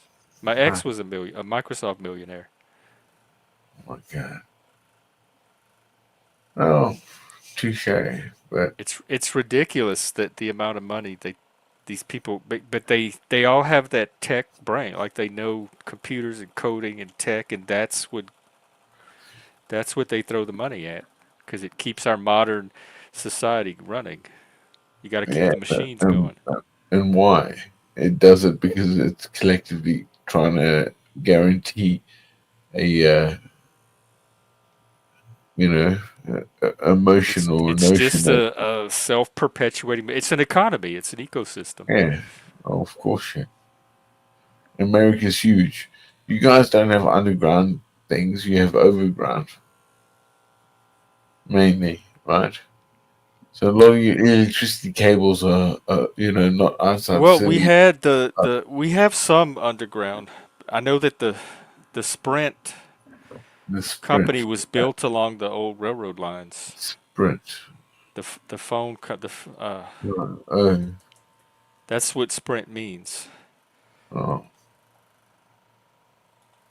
What's that Let's see. fucking it's Morse code, man. All right, I Morse. learned it in Boy Scouts when I was little. Mm, yeah. It's the Southern Yeah. Pacific Oh, Railroad something. what's that? I don't know. There we go. 250 years later, Jeff with the headdress is teaching me about Or at least it's a Morse headdress code. now. It's a good time, man. It's a good time to be alive, Jeff. Yeah, I think so too. I I hope value so, life. I appreciate life. I think it's a miracle. It's a Jeff. blessing. It's a gift. Yes, it It's is. something to be celebrated. It's It something to is. be enjoyed, appreciated. It's ephemeral.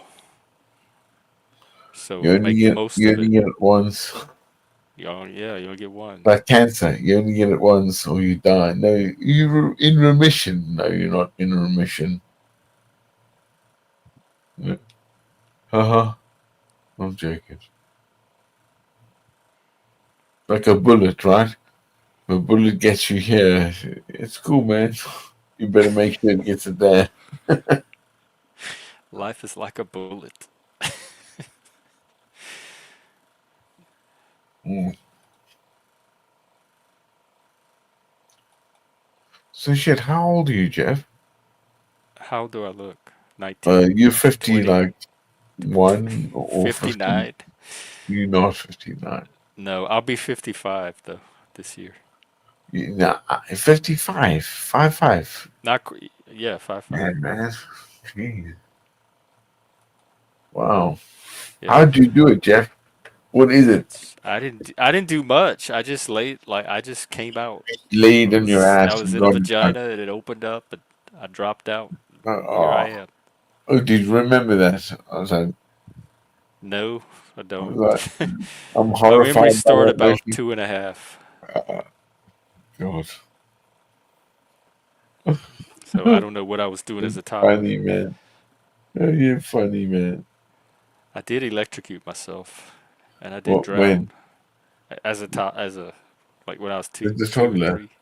Did you? Yeah, I wanted to see the Christmas lights, and I love the Christmas lights. I still do to this day. Really? And they were. I woke up in the middle of the night, and I went in the living room, and the lights were off, and I wanted to see them, and I knew that I had to plug them into this little hole in the No wall, but the way. stereo plug was in the hole. So I No knew this way. is how smart I was as a kid. I knew I had to get the stereo plug out so that I could put the Christmas ones in. I'm So with I you. went to the kitchen and I fumbled around in the drawer like this and I pulled out something that I thought would get the stereo plug out. It was a metal potato peeler. And I said, "Oh, this will work." And I ran over to the electric socket and I put the potato peeler in the socket to pry out the stereo plug so I could plug in the Christmas lights. And there was this big, loud, like, and it's like a Wow. spark, and my hand turned black, solid black. Fuck. And I cried. Talk about tears. I cried. I was so scared. It was more from fear. I was so scared. And then I remember the lights came on, and my mom and dad were standing in the doorway of the hall from their bedroom, looking at me, asking what happened. And I'm sitting there crying, holding the potato peeler with a black hand. And I was trying to plug in the Christmas light, and they told me like With the not to do that because potato I'll get peeler. I love electrocuted. it. I It's like love I'm it. too late. It's Yeah, it oh already my happened. God, that's so sad. Oh, So oh, stuff like Jeff. that. So if that's No, any no, no. indication of So, what I was so, doing so before Jeff, those memories. Jeff. Do you know what I did? I kind of remember, but I don't remember. Is I pulled a bunch of hot oil when I was a child, like this, over me, and I screamed, and my mother and another woman came in, got me into a blanket, and took me straight to the hospital. Oh my God, how old were you, and why did you do that? I was just on the boil. I don't know because it was just that, Was it on the stove, like yeah, stuff. boiling? Yeah. Oh, And I was one. Yeah, and it was if it was any hotter, I would have been completely. Yeah, yeah, yeah. To completely. think, it all makes sense to our little toddler brains. I know. What we Yeah. think Oh, we're yeah. Of doing. course. Yeah. But as an adult, as again with danger, as even before that. So with my mother, when she would argue with my father, I remember her taking me, walking me to her friends. Like, this is like, I'm taking David. Oh, sorry, dox myself there. David. I'm a Oh, David, son of David. I thought you were Yeah. Jeff. No, no, I'm the son of David. I'm a Christian, so son of David. I'm taking David, and it was like I remember like seeing this guy throwing up on like a bench at a bus stop, and not understanding what he was doing because I'd never seen a man go and throw up like that. And Even walking back then. through it. Well, because you got to think like it's Africa, isn't it? And there's me and my mum, you know, going through the mire of it all, and my mum's still so stoic, going, "I know what I'm doing. I've got my son and I've got dad." What the hell? But just seeing this dude just like throwing up like I didn't This get was it. I in the was like, city, walking yeah, around the city. it's a Benoni, yeah. It's again Elon Musk's time. Remember, because we come from the apartheid era. Right. We saw the violence that happened ensued because of, oh yeah, no more time for the kingdom, right? Wow. Yeah, I know, I know, I know. And again, like I'm a Mormon, so the woman we use is like fuck factories, weren't they? So we had friends. Yeah, well, that's a point of like, you relief society. What's that mean? Like, hey, mama, you know, Jesus loves you, but Daddy loves you more. So yes, it's really weird. You know, it's true. People don't talk about it anymore, do they? Oh my God, no. Right. Did you have siblings? What birth order were you? I'm one of nine, man. Oh my God, that Yeah, does sound I'm Mormon, one of very nine, Mormon. man. Yeah, old, man. That's what I mean. Four are dead. So Oh, three of dead. Three are dead. Yeah. I want to say four, but I'd say they're all dead. It's like terrible. But yeah, you know what I mean. oh, The family's good. And again, like that's what's so funny about like I guess your president saying that us South Africans can now come to America. As refugees. I'm a refugee now, brody. Gonna do it. And Come we're on like, over. oh, you ain't a refugee. I know you. You're plastic. Yeah, I'm African, man. Thank you, man. Yo, I'm a Mormon, man. But seriously, that's what was weird. Like growing up out there, was it's just like, you know what I mean? The guys, like, again, like some of the places and people I knew, like these motherfuckers, they fought in like the Angolan War against the Soviets.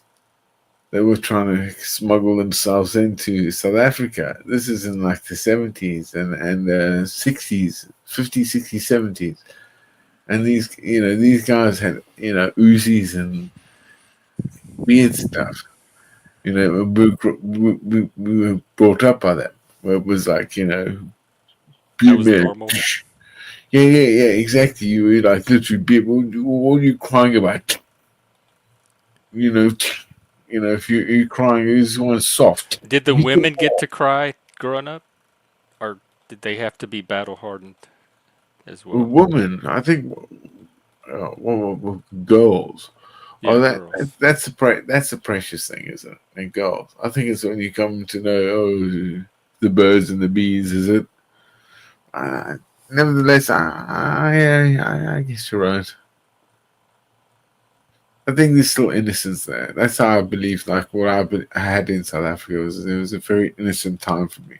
So I'm lucky, but there was also a very violent time because of all of a sudden that was gone because of the apartheid. It was like, oh fuck you, no apartheid. Now you're NC. Let's You go. what? Yeah, it's true. I don't say it's right or wrong. It's just a part of that. You know, difficult.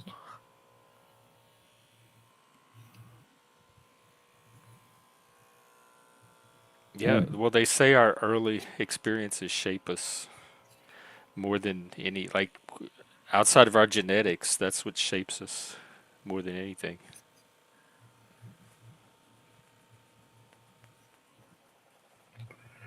Yeah, I bet it does.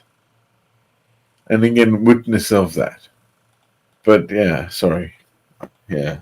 They also say it's like when you dump the brain, isn't it? Is it virtue? Is it nurture or nature, Jeff?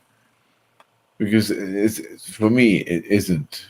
It's probably more nurture than nature.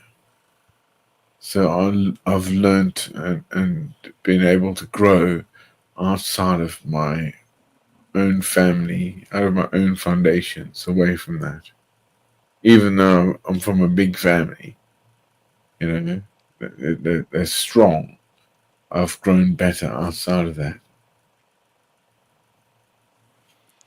Hey, UT, Yeah, you can come up if you want. I don't know how much longer he's you gonna can handle last. it. He's Oh, been up you or 36 me? hours. Yeah, I know. Okay. I'm gonna wind it down at some point, but I can go a little bit longer if you want to come up. Him and his mandibles. Who's coming up then? Untrackable, maybe. Mm. You should do like the push-ups to every Jeff like sit-up. I can't do sit-ups; they hurt my back. I have to do What? the Back. what's the other type you could crunches? Oh, it's the leg, isn't it? The leg lift. Every single time I try to do a sit-up, my back goes out. It's been like Untrackable. way ever since I was a teenager. Hey, what's up? Hey, what's up, yo? Just chatting about our childhoods. Well, yeah, who cares? It is still childhood that we live. Unless it's Iraq, because then you're like dead. Don't worry about that shit. Don't talk about it. All the gold.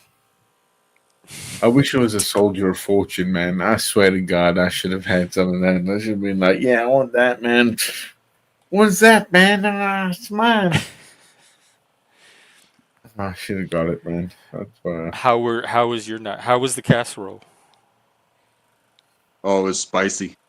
Oh, But spicy delicious, not spicy like I couldn't handle it. from the You know what I mean? buffalo sauce. It was definitely good.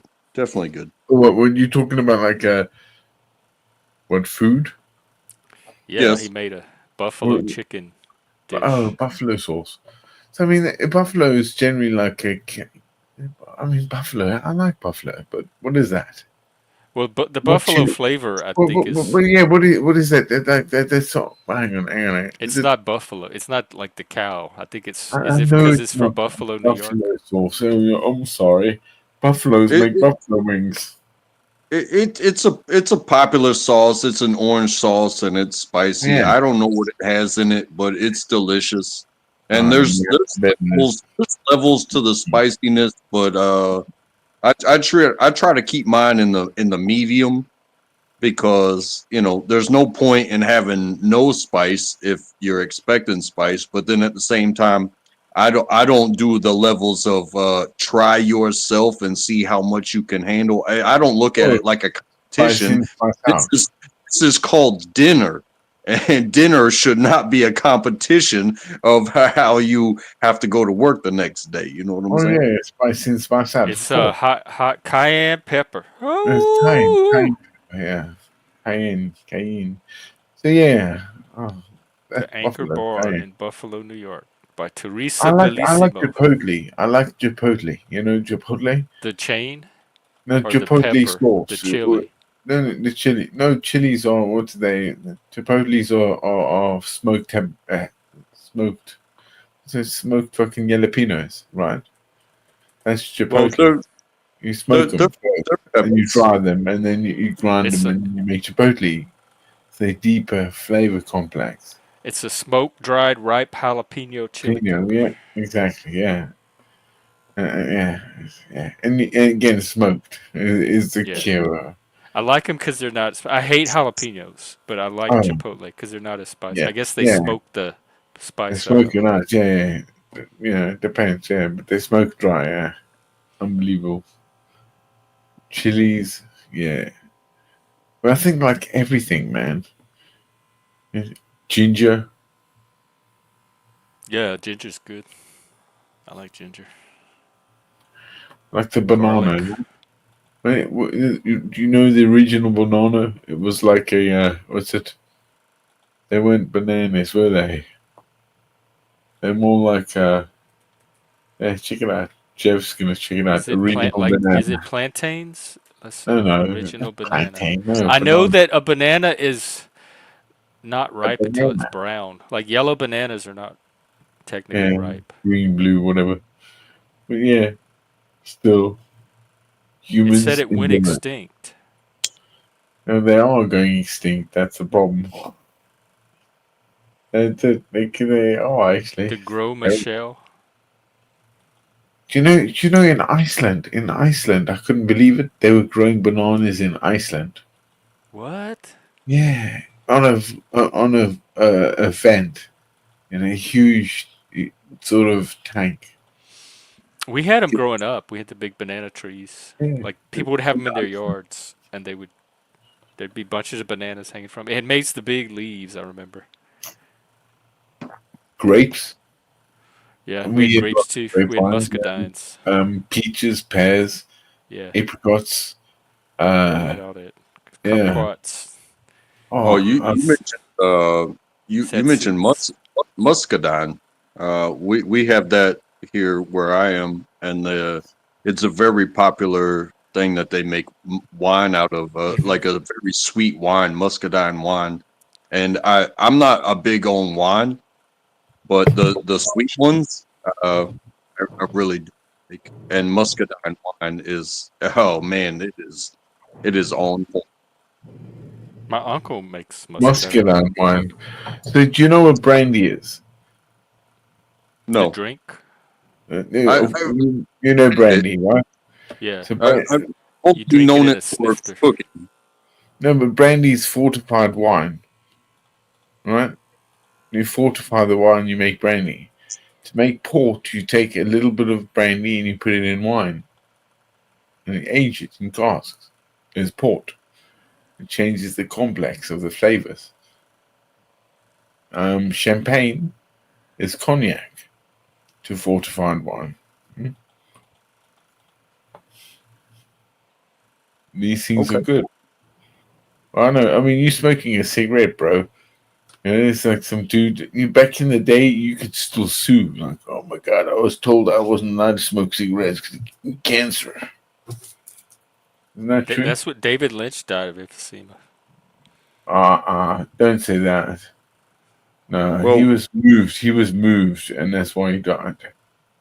Because of the we're fire. all gonna die of something, Yeah, and I mean, yeah. I mean, some yeah. people come up with excuses of your way of life, or this, that, or the other, and it's like, hey, um, uh, how many of the cleanest people that you know uh, No, really had full yeah, experience yeah. lives? I know what I'm you mean. trying to I think know, I of know. some that I know. Mm.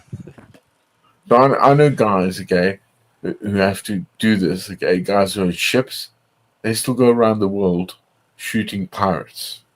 All right, they get to do like give or take, 4 months work, 4 months solid. They'll stand up on ships, and if anyone can, they'll take him out. That 4 months will cost them. You get about whatever. And go back home, forget it the rest of the time. That sounds cool. To have a Yeah, job I shooting know. pirates. But he gets that job because he is that crazy. Like he comes from like I mean this like I wanted to be a green beret. I couldn't because I had to leave the army to join the Marines, which was I had to leave the army and then join the fucking navy. I was like, I ain't gonna do that. The fuck, this motherfucker. That you have to leave the army. So you have Washington, right?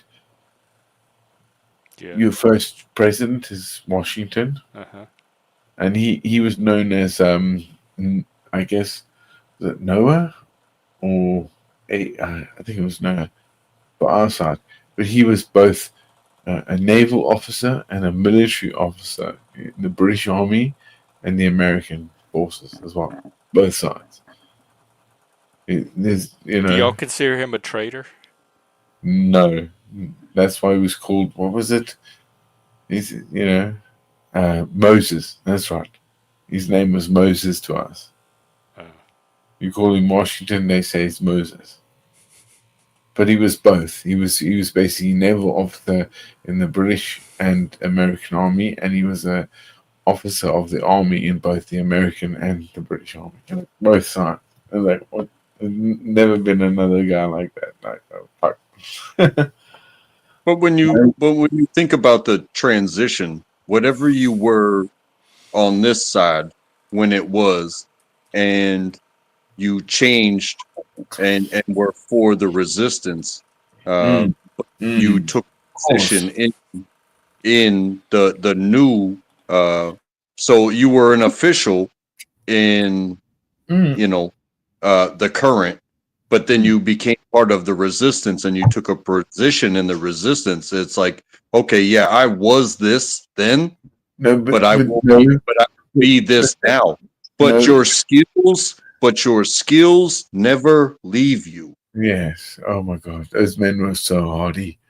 You're absolutely fucking so correct. I mean, they would say that the East India Company to the Hudson Bay, right, of where it started seeking out to America in this growth and the perpetuity of it, right?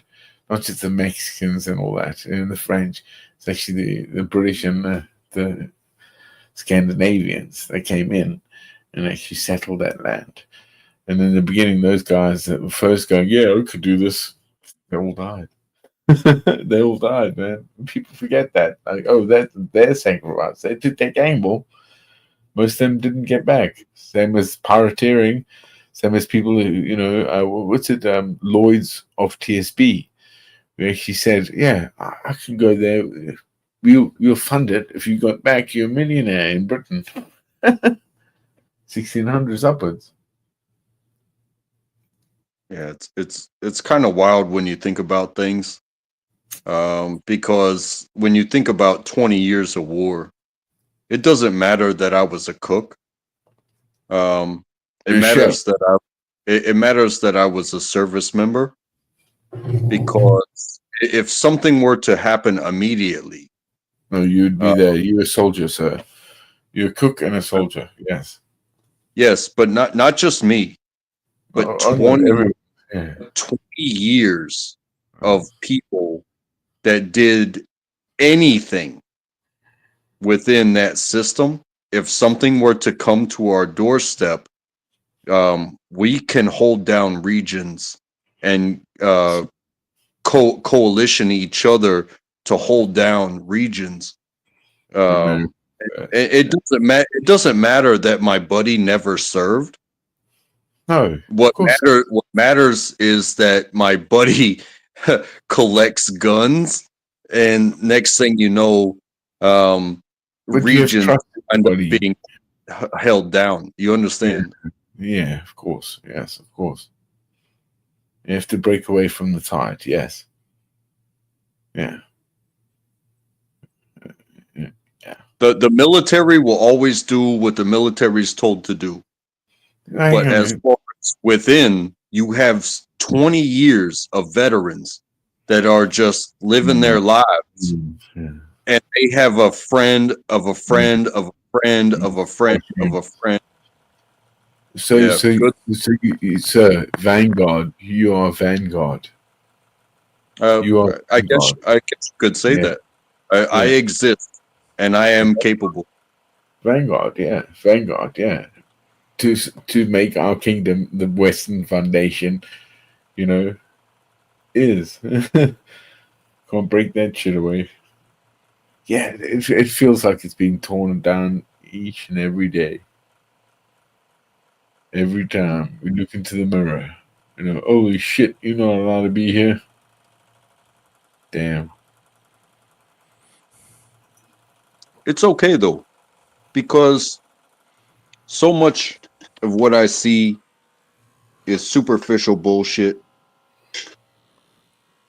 and Mm. um, if these guys want to Mm. placate America's like they're great. going to be the next biggest thing on the block, or that this war matters, guess what? Oh, There are so many people that are willing to say, "Hey, no, it has no impact on my life.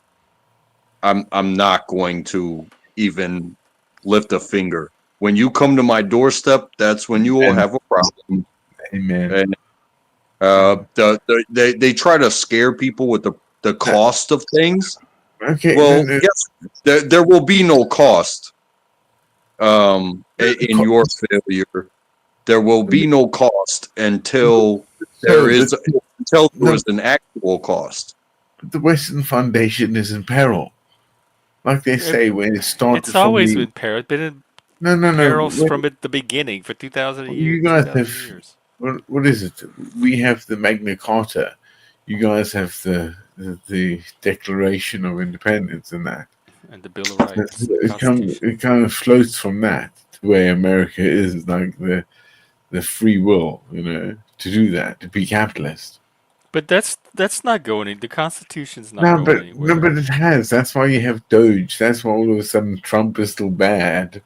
Or you got a South African there literally sleeping in your fucking White House, a South But not African White because House. there's a threat to the No, no, no, Constitution. That's no. just No, government it's not about waste. the fact. It's about auditing.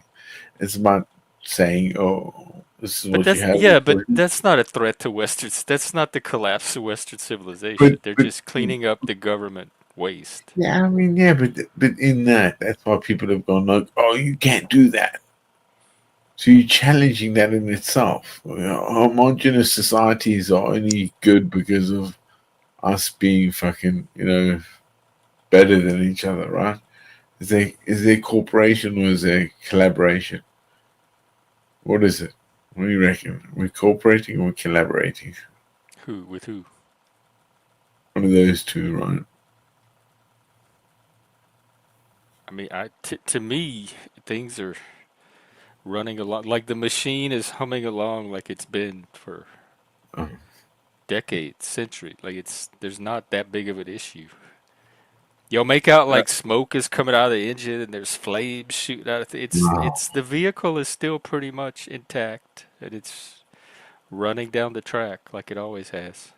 Oh. yeah, I again, don't see the big threat that other people see. this thing about words that certain people receive and their interpretation of the words winds up making them feel a certain type of way rather than watching what's actually happening. Yeah, I think you're If, right. if you if you watch too much news and you pay attention to that rather than how does it not one single word that's been said has stopped me from going to work each day. Oh, no way. Yeah, of course. Oh, not one Listen, single word. Not one single word has stopped my car from driving down the highway. Not one single word has stopped my ability to feed my family.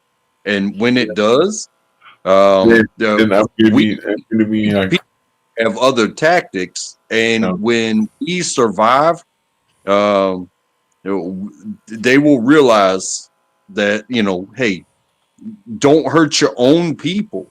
But I have not seen one bit of hurt yet, and I didn't vote. I don't vote. I've never voted. In my 42 years of life, I've never voted. And guess what? I always get what I need, and I make sure that my people that are closest to me get what they need. So this whole global rhetoric, everybody can kiss my motherfucking ass. Their opinions. Beautifully said. We all have opinions, and And we guess do what? You It can matter. kiss them. Feed it does yourself matter. and feed your family. Yeah, I cook, man. I catch you. I like it. Yeah, I mean, you sit there drinking wine, smoking Yeah, weed, talking about the collapse of civilization in your gaming yeah. chair Drinking good wine, with drinking good wine. yeah. Yeah, You got your exactly. collection behind you. You You have a drink. good job, a home. Oh, What's I will. collapsing? I will. Don't be silly, Yeah, we man. all work. Yeah, but that the fact that you can even work and you have that opportunity is Oh, there's nothing collapsing.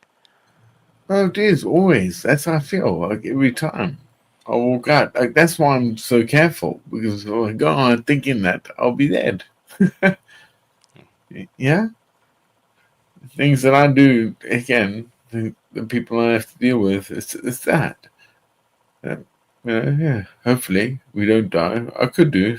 I mean, we will die at some point. Every one of us here is Exactly, but going to I die don't at want some to die point, bad. but I don't not. mean I like don't know if it's going to be something. because of I the mean like collapse of squash civilization. between like or weird shit that can happen with what I have to stare down with. You know. So yeah. So don't be an idiot. Don't be an idiot with your mandibles. And We need to yeah, get you a pair of no, mandibles. So, show you some real mandibles. Do they no. have them? I want to see if maybe on Amazon do they sell mandibles? Do they sell mandibles? Amazon, give me some mandibles. Let's do that. Isn't Mandible. mandible like Latin for hand? Yes. A mandible is something that crabs and insects use, right? Before they eat. It's a it's a mandible. Yeah, It's that's right. their jaws that they. It says, that's right. But the mandible goes like this. Yeah. That's the mandible. Okay. I Yeah, I can't think see. I'm googling for some kind of mandible some costume kind of mandible. element, and I'm not seeing All anything. right. It's looking for That's a some wide kind open of market mandible. if anybody wanted to Let's buy acquire it. some mandibles. You have to Good to make do them. that. Make There's not mandibles there's great not again. even a mandible company out there. Yeah, exactly. There we go. Hey, I'm hey, here. hey, handmade, handmade. Handmade mandibles. Oh, I like that. And you know what we should do when we do it? We sell them and then they're magnified because they're mandibles from crabs and other insects. Make them look massive. And then just sell We them to should we should start a trade. That could be some like merch it's too. like, oh, you bought that, man. It's your Yeah, mandible. but how do you use it? Because like us as humans, like we have articulation of our fingers. They just have pinchies. Yeah, dude. Yeah, but they don't have brains like us, right? They just do shit. Do we just do shit? Are we using the They do same? shit very effectively. Yeah, I mean, but over the numbers are just too much to us. Have you ever seen a lobster like sew a cross stitch pattern? I have Yeah. not. No. I've seen lobster live, but have you ever seen, like I say, a what is it? A golden orb web spider. We need Leggy up on here. Yeah, I'm sure, Jeff. I'll show you a golden orb web spider. Check it out. And that thing it looks dangerous. It's fantastic, but people freak out. It's not dangerous at all. Oh my god, it's gonna kill me. Look it up. Oh, it. We used to have the big banana spiders growing up. It Yeah, looks similar to exactly. Yeah, that. golden orb web sort of thing. This thing. Yeah, that's right. Yeah. Yeah, it looks hard. Yeah, the banana spiders would make this zigzag too on there. That's kind of what they look like. Is that down in the south? But they were Yeah. harmless. The only ones we had to worry with Black Widow, No, which I never saw. I saw Black Widow one time in no. Vegas, and the brown recluse, which I don't think I've ever seen. So spiders were not really something I worried about. They used to have tarantulas out in the desert when we'd go camping. A tarantula in the desert. And we're in Vegas, Desert tarantula. but I didn't worry about them. They didn't No, mess with there's me. no such thing. Hey, what I was always taught was check your spaces before you go into them, and the wildlife that you encounter, don't mess with it. You know, In the uh, jungle, in the jungles. Not there are mess with ways wildlife. of utilizing the spaces without infiltrating the wildlife. Once you open once you open that door and you recognize that thing, it will move itself. Um, No. In the Just don't jungles, know me everything none. wants to eat you. Everything wants to eat you. In the jungle. Not But those, not animals that are no, they do. You, like seriously, if you don't a know from the fraction of jungle, your no, size. no, dude, you have no idea. You Well, hear they it. didn't eat me. None of them tried to eat me. There were plenty of creatures and Like tatas growing up. look, as a soldier, you have to learn to deal with these situations, right? So we were jungle trained. So we were taken to the jungles of Belize, yeah, and the Blue Mountains of in Jamaica, those areas to train. And believe me, like, that if you're not from them, man, that those everything wants to eat you all the time. Come on now. Oh, cool. well, I would say if you leave it alone, it won't eat you. However, Yeah, if you want to force the encounter, hopefully well, you eat yeah. it. You know what I'm saying? Just going to the jungle today because I don't want to see that insect of that. I do, man, everything. You get in there, man. Oh, It's yeah, look, okay. fresh meat. It's like that. Times a million. Fucking disgusting. Sorry. It is. But I got you. I apologize. No, it's like really weird because you have to go through your wet kit in the day, your dry kit to sleep at night. All right? And you have to make a camp or shelter that is a hammock. And you have to do it between like so many when you can't get to sleep, as we were trained this way. And yeah, dude, going into that jungle, you got guys who are like, yeah, it's all right, yeah, I can do this. Like you doing smoking that cigarette. The dude went, I just want to have a cheeky cigarette at night. Insects just went all around him. And he freaked out, so he fell out of his hammock. And then he ran around, and it was, but I stopped running around. It just, where am I going? It's like, tough shit, man. You have to stand there all night until we wake up in the morning. It was literally, like, you can't just lay down and like, oh, I'm What doing was the scariest creature that tried to eat you that you encountered? hippopotamus. Oh yeah, I heard that's one of the most deadly animals out there. I'm Yeah, serious. Those hippo, things are yeah, dangerous. yeah, on land, not in the Not in the water. water. Yeah, no, it was on land. That's what I mean. Yeah, it was. I thought actually personally it was a trail of baboons to, I guess, hyenas that came Hyena. over the bridges while we were doing like real altitude training before Afghanistan. We were going to the Kenya, so we were doing altitude training up there before we got to Afghanistan. To be presented again. I'm jungle, but I had to be in the deserts. Yeah, here we go, Kenya. But nevertheless, yeah, I remember like just being on a patrol. Guys behind me are sleeping. Basically, I'm like doing my own patrol, doing my beef, and a bunch of fucking hyenas come over a brow. I was like, and then run over him. Watch him. Okay. Thought, oh shit. And I was down. I thank God I was downwind. I wasn't upwind. Because if they smelt us, I would have had to like open fire, and give away my position. You know what I mean? But it was seriously, it was so hairy because I was like, scope, you were scoping through. But these hyenas came. It was the way they ran. uh, Downwind. The one was like this. Travel on. You see that sort of pack mentality, right? That we have, correct? As males, we have a pack mentality, correct? No, So yeah, some of us, some of some of y'all. us. Oh, all right. Well, it's a pack mentality, isn't it? And that's what I saw.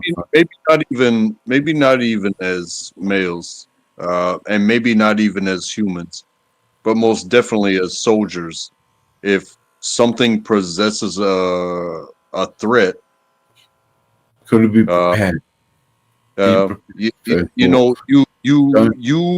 you as a soldier, you do have the opportunity to backtrack Yeah, yeah, and no, to no. Look, one of the guys, okay, he failed his exercise because he was being followed by another pack in this fast area. Okay, this is training, and he made a huge fire. He just like said, "Fuck this!" No, and he just started like taking trees down and burning things. So just sit there going, I can hear them What was behind wrong me. with him? Hey, he was proper like shitting himself. But that's the way they hound you as animals. They'll hound you. I was told like, you, but it's also you stand above them higher, crawl, and he couldn't handle it. And he failed these exercises because he just fucking made a fire. Then didn't get to his position, right? Failure, fail, Yeah, mission fail, soldier. that does seem like a failure. It is a failure. Yeah, it's why he was. That's why he failed. Yeah. Oh What's my God, hang on. I think there's some breaking news. going on, Um, Jeff? Let me double check.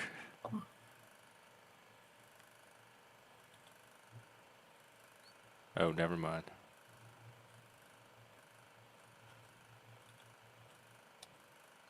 Oh shit! Me and Untraceable are both like Carry both. on. You don't have hair. Do you have hair? Ah, oh, you got long hair as well. Uh, hair.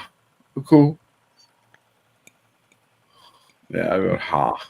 Oh, you get too much of a fucking. Oh man, the beard's good. Let's get that growing again. Oh, I like it. Oh, dude, again, you give me, like I said, both me and you Gimlies. We Gimlies, yeah.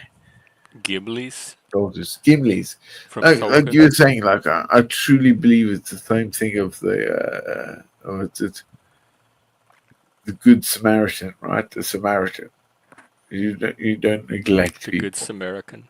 Yeah, well, the Samaritan is the good, isn't he? The Good Samaritan is the better. The Good Samaritan.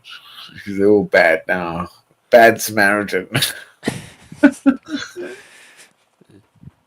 That's good. That would be a great fucking virtue. Hello, bad Samaritans. Hi, may I not help you? Now, I'm calling from London, England. I'm Nah, not I a don't very know what good you're talking about. Samaritan, I'm afraid. I'm in Uganda. Hello, would you give me some of your Ugandan pounds? Are they Chinese? Just, hey, she phoned them up and go, Utu. Sorry. I Maybe know I'm we taking can match the crying women up with the Samaritans. That seemed like it'd be Samaritans. a A perfect crying pairing. woman. What? That's I mean, funny. that was the original. Yeah, woman, Uh, yeah. Oh, what's Samaritan? yeah. Would you ever pull a crying card?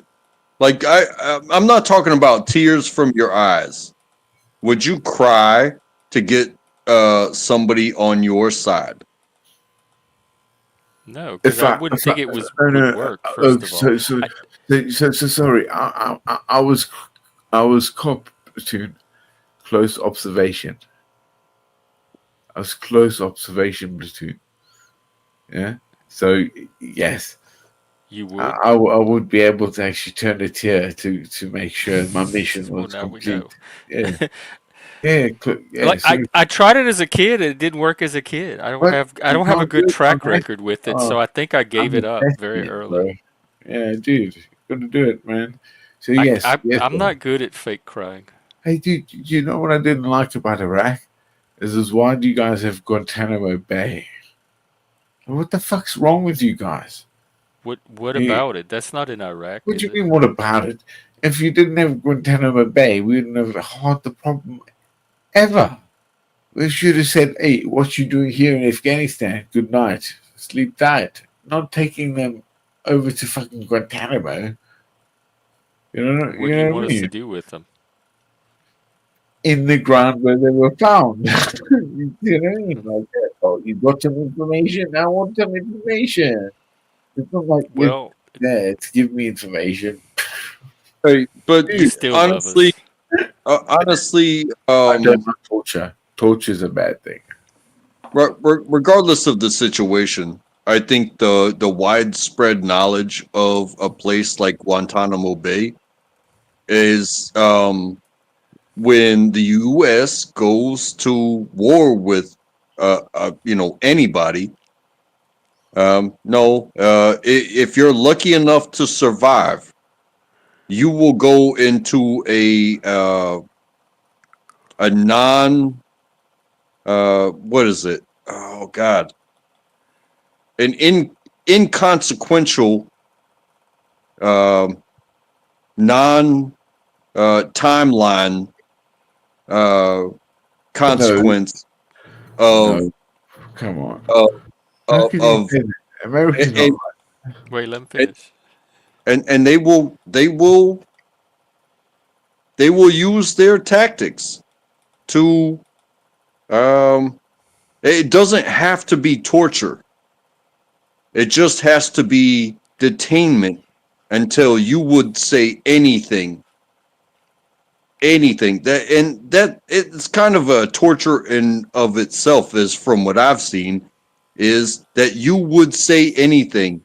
We would get you to spend time, whether it's waterboarding or electrocution no, or hang on. Before you go there, sir. they did it top No, grade, getting a bunch of naked bodies to stand up on top of each other. sir, We we before choose you to go do there, no. anything to speak. say anything. Say anything. We would humiliate you Him, to say anything. Just say something. And that could be the key to your freedom. It also could be the key to your internal detainment. You know what What I'm was saying?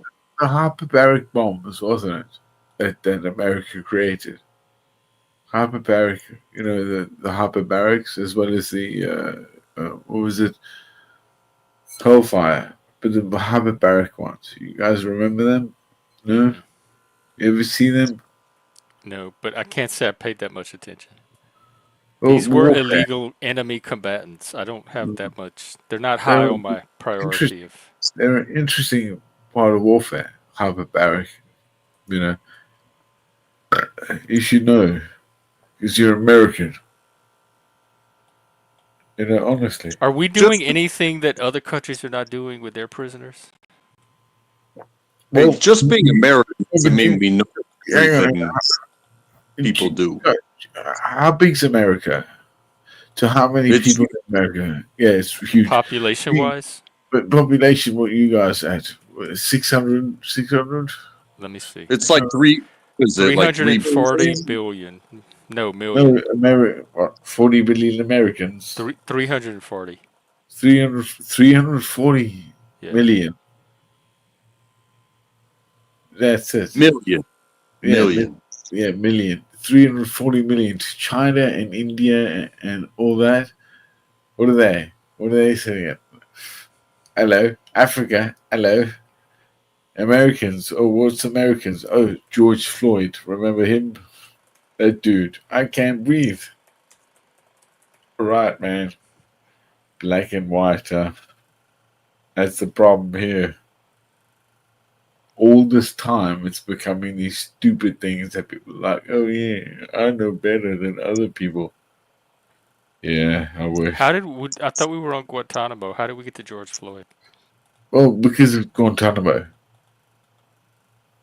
Because How if does George Floyd was there, I'd have put him in the hill already. That's why Guantanamo. Like I don't understand why you guys extradited people from Afghanistan, Iraq, to take them to Guantanamo. Because I would have. Why? Because they were political prisoners. They were illegal Yeah, enemy the combatants. political prisoners Like of other what? countries do the same thing with their illegal No, enemy no, combatants as no. well. You have no idea. They do. You have What no do you idea. want us to do with them? What does England do with That's them? what. Well, that's what the stupid thing. They should Hey, have found them. What you doing here? Bang, bang, bang, bang. Done. Well, plastic? we didn't want to Plastic. bang, bang, Done. bang, bang. We wanted to To detain mass them. grave. Yeah. Well, there's mass graves everywhere. Let's drop it again. Plastic. So you're saying If I just kill them? You don't need a detention Yeah. facility if you just Basically, kill yeah. them. Somebody will So we grasp did that way. something like more humane than Torturing a just man. killing them, and you're Torturing people. complaining. Trying to We fabricate something kept out of them a torture. alive, but that's what you're complaining about. That Well, we yeah, did not end basically, their yeah, it's a life. torture. It's a torture, right? Instead of just going, done, finish, over, next, done. Well, then Tell how me do you what I get want to know. What are information you from going to them? tell me? What are you How do you just get going information to from them if they're dead? Because you show them the you've series. seen mob movies and cop movies. One of them will go, oh shit, I'll tell you. They Well, will you do break. it your way, and Yeah, let be us do it our serious. way, I guess. Yeah, 100%, man. If you know that they should be there, like they should be there. What the Is Well, that fuck? your plastic. biggest grievance against the United States? Is that we No, don't is it? mass slaughter people on the battlefield and we take them and Yeah, detain them it and try does. to get Yeah, information out of absolutely. them Yeah, instead? absolutely. Yeah. You have Okay. no idea, dude. You have to I can launch live with that. missions. Yeah, remember, it's not just like here where I walk and I have a gun. It's what happens, and then all of a sudden that comes this way or that way or shit that fucking people don't even want to know. That's why again, America is just fucking crazy. America is serious fucking firepower. What's wrong with you guys to not see it? Corn Well, pop much for you? hey, there's plenty of us over here, and Yeah, I'm sure. it doesn't matter about the podcasts that I've watched or the veterans that I've talked to. The big question is like, or the big statement, I guess you could say, as it will, is That was none of our business. Oh, There was no proof, and it could have all been avoided, oh but my god. it's a major Oh, political wow. decision that kind of sparked it, and it lasted for 20 Yeah. fucking years. And So, it was all for absolutely nothing. It just made shit worse. It because was, in my opinion, it was product development to make us stronger. So when you start a fight and then you get the development from it, yeah, well, well, we got a lot of development from it, but it was well, a fight that never should have been had. so If you so can take my opinion from so that, so because of Afghanistan, Al Qaeda, which was 9/11, right? it really doesn't matter about Yeah, 9/11. yeah, yeah. It really No, no, doesn't but, matter. but while I was in Afghanistan, okay, I'm telling you, you Americans, you Yankees, okay, you Americans were bringing stuff in there that were mining things. You were mining stuff there. You were there to just fight these tribal people. You were mining rare earth from them at that time. You were It just was completely unnecessary yeah. violence. No, it's a Well, it was authorized by violence, Congress, and even violence, bro. Democrats Violence happens voted every for it. day of our So lives. it was emerged legitimately from our political process. No, but I think the catalyst was again 9/11, which made Al Qaeda, which was Osama bin Laden. Well, they should But, not have 9/11 us. yeah, yeah, yeah, but it's all a catalyst, isn't it? But nevertheless, while I was there, I saw some equipment. When I was there, I was like, wait, hang on, what the fuck is this doing here? Because it shouldn't be here. Oh no, well, this stuff is like infrastructure, man. Where's that going? Is that yeah? You guys were mining America, us were mining that shit. It's something we took out of there, I reckon. During that time, it was a cover up. Take it away. Unnecessary Well, violence. 215 Republicans and 81 Democrats voted for it. So it was. Well, before that, what was Afghanistan to you guys? Was the Russians, wasn't it? I I don't know. mean, before you guys were really engaged in Afghanistan, it was the Russian thing, wasn't it? That you and the Russians had with Charlie Wilson. Charlie Wilson. No, Hey I don't guys, know. all right. so much of this is beyond me, Oh, and it oh, has nothing to do with crying. what? Are you crying? Well, if you're not going to talk about crying, I am crying, man. What's up, man? Should we just all cry? Should we just start crying now? I'm gonna say goodnight to y'all, and I love you both. I hope y'all have a good night, and Jeff, I'll see you again. You too, Untrackable. Thanks for coming out. Oh, man. Be safe. It's okay. Yeah, I We know. don't have to, we don't have to do this. You can say whatever you want to say, but I don't know anything about so much of this to where it is beyond me. And but I uh, don't either, I'm honestly. I'm not gonna shed a tear when I leave. But I am thankful Oh, for the platform that exists. So thank you, Jeff, and thank you to you, wine drinker. stay my See, I told you you'd get that reputation if you What? stuck with me It's long okay. enough. I'm It's I'm okay. helping him work on his bad reputation. No, I'm drinking beer and I'm hanging out on a Saturday night. But I respect you too. So please, you guys have a wonderful evening and do what you're gonna do. Keep doing it. Keep thinking your thoughts and keep traveling and keep uh, everybody that you have in your hearts, in your minds, Thank you. and Oh so man, this guy's his fucking soul, isn't he?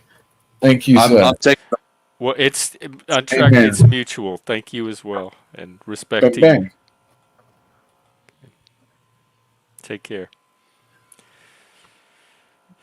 All He's right, very how you rude. doing there? Are you any closer to sleep than we were 4 hours ago?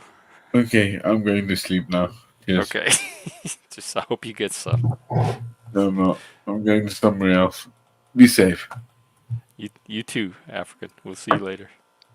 I'm sure. Take care. Alrighty. Last call. Anybody else? Nope. Okay, I'm winding it down. This is quite a day, quite a topic, quite a series of topics. No show tomorrow. I will be out. So next week, for the next 2 weeks, my schedule is Monday through Thursday. I will do an evening stream, 7 p.m. Eastern, 4 p.m. Pacific. Friday and Saturday, I will be able to do a daytime stream, 4 p.m. Eastern, 1 p.m. Pacific. One of those will be the Saturday streams with Joe. So look for that for the next couple of weeks. And then after that, I think the streams will more or less switch to evening streams, except for Saturday, I'll still have available to do with Joe. So thank you for watching. TML's live. Let me drop his link, and y'all can head over there if you want a panel. He goes all night, so there'll be plenty of panel to watch. There you go. There's Machines channel. Thank everybody for hanging out. Zephyr, Mike, Joe, Not Laws, Enslaved by Truth, Plasma, our guest, Untrackable, Plastic African. Mr. B was here. Everyone else watching, lurking, looking for a tractor ride. I'll ride the track. I love to ride a track. I would ride a tractor with you. Swing through Washington State. I'll take a ride. All right, everyone. Have a good rest of your weekend. Enjoy your evening. Go check out TML or one of the many other content creators that will probably be live tonight. Let me see. JS Urban Adventures, Machine Lies, Axis is live, Sasquatch is still live, so plenty to check out. And I will see everyone on Monday, 7 p.m. Eastern, 4 p.m. Pacific. Take care, everybody. Um, Stay fresh, stay blessed, or cursed, or damned. Whatever you are, determine it for yourself. You know me. Take care.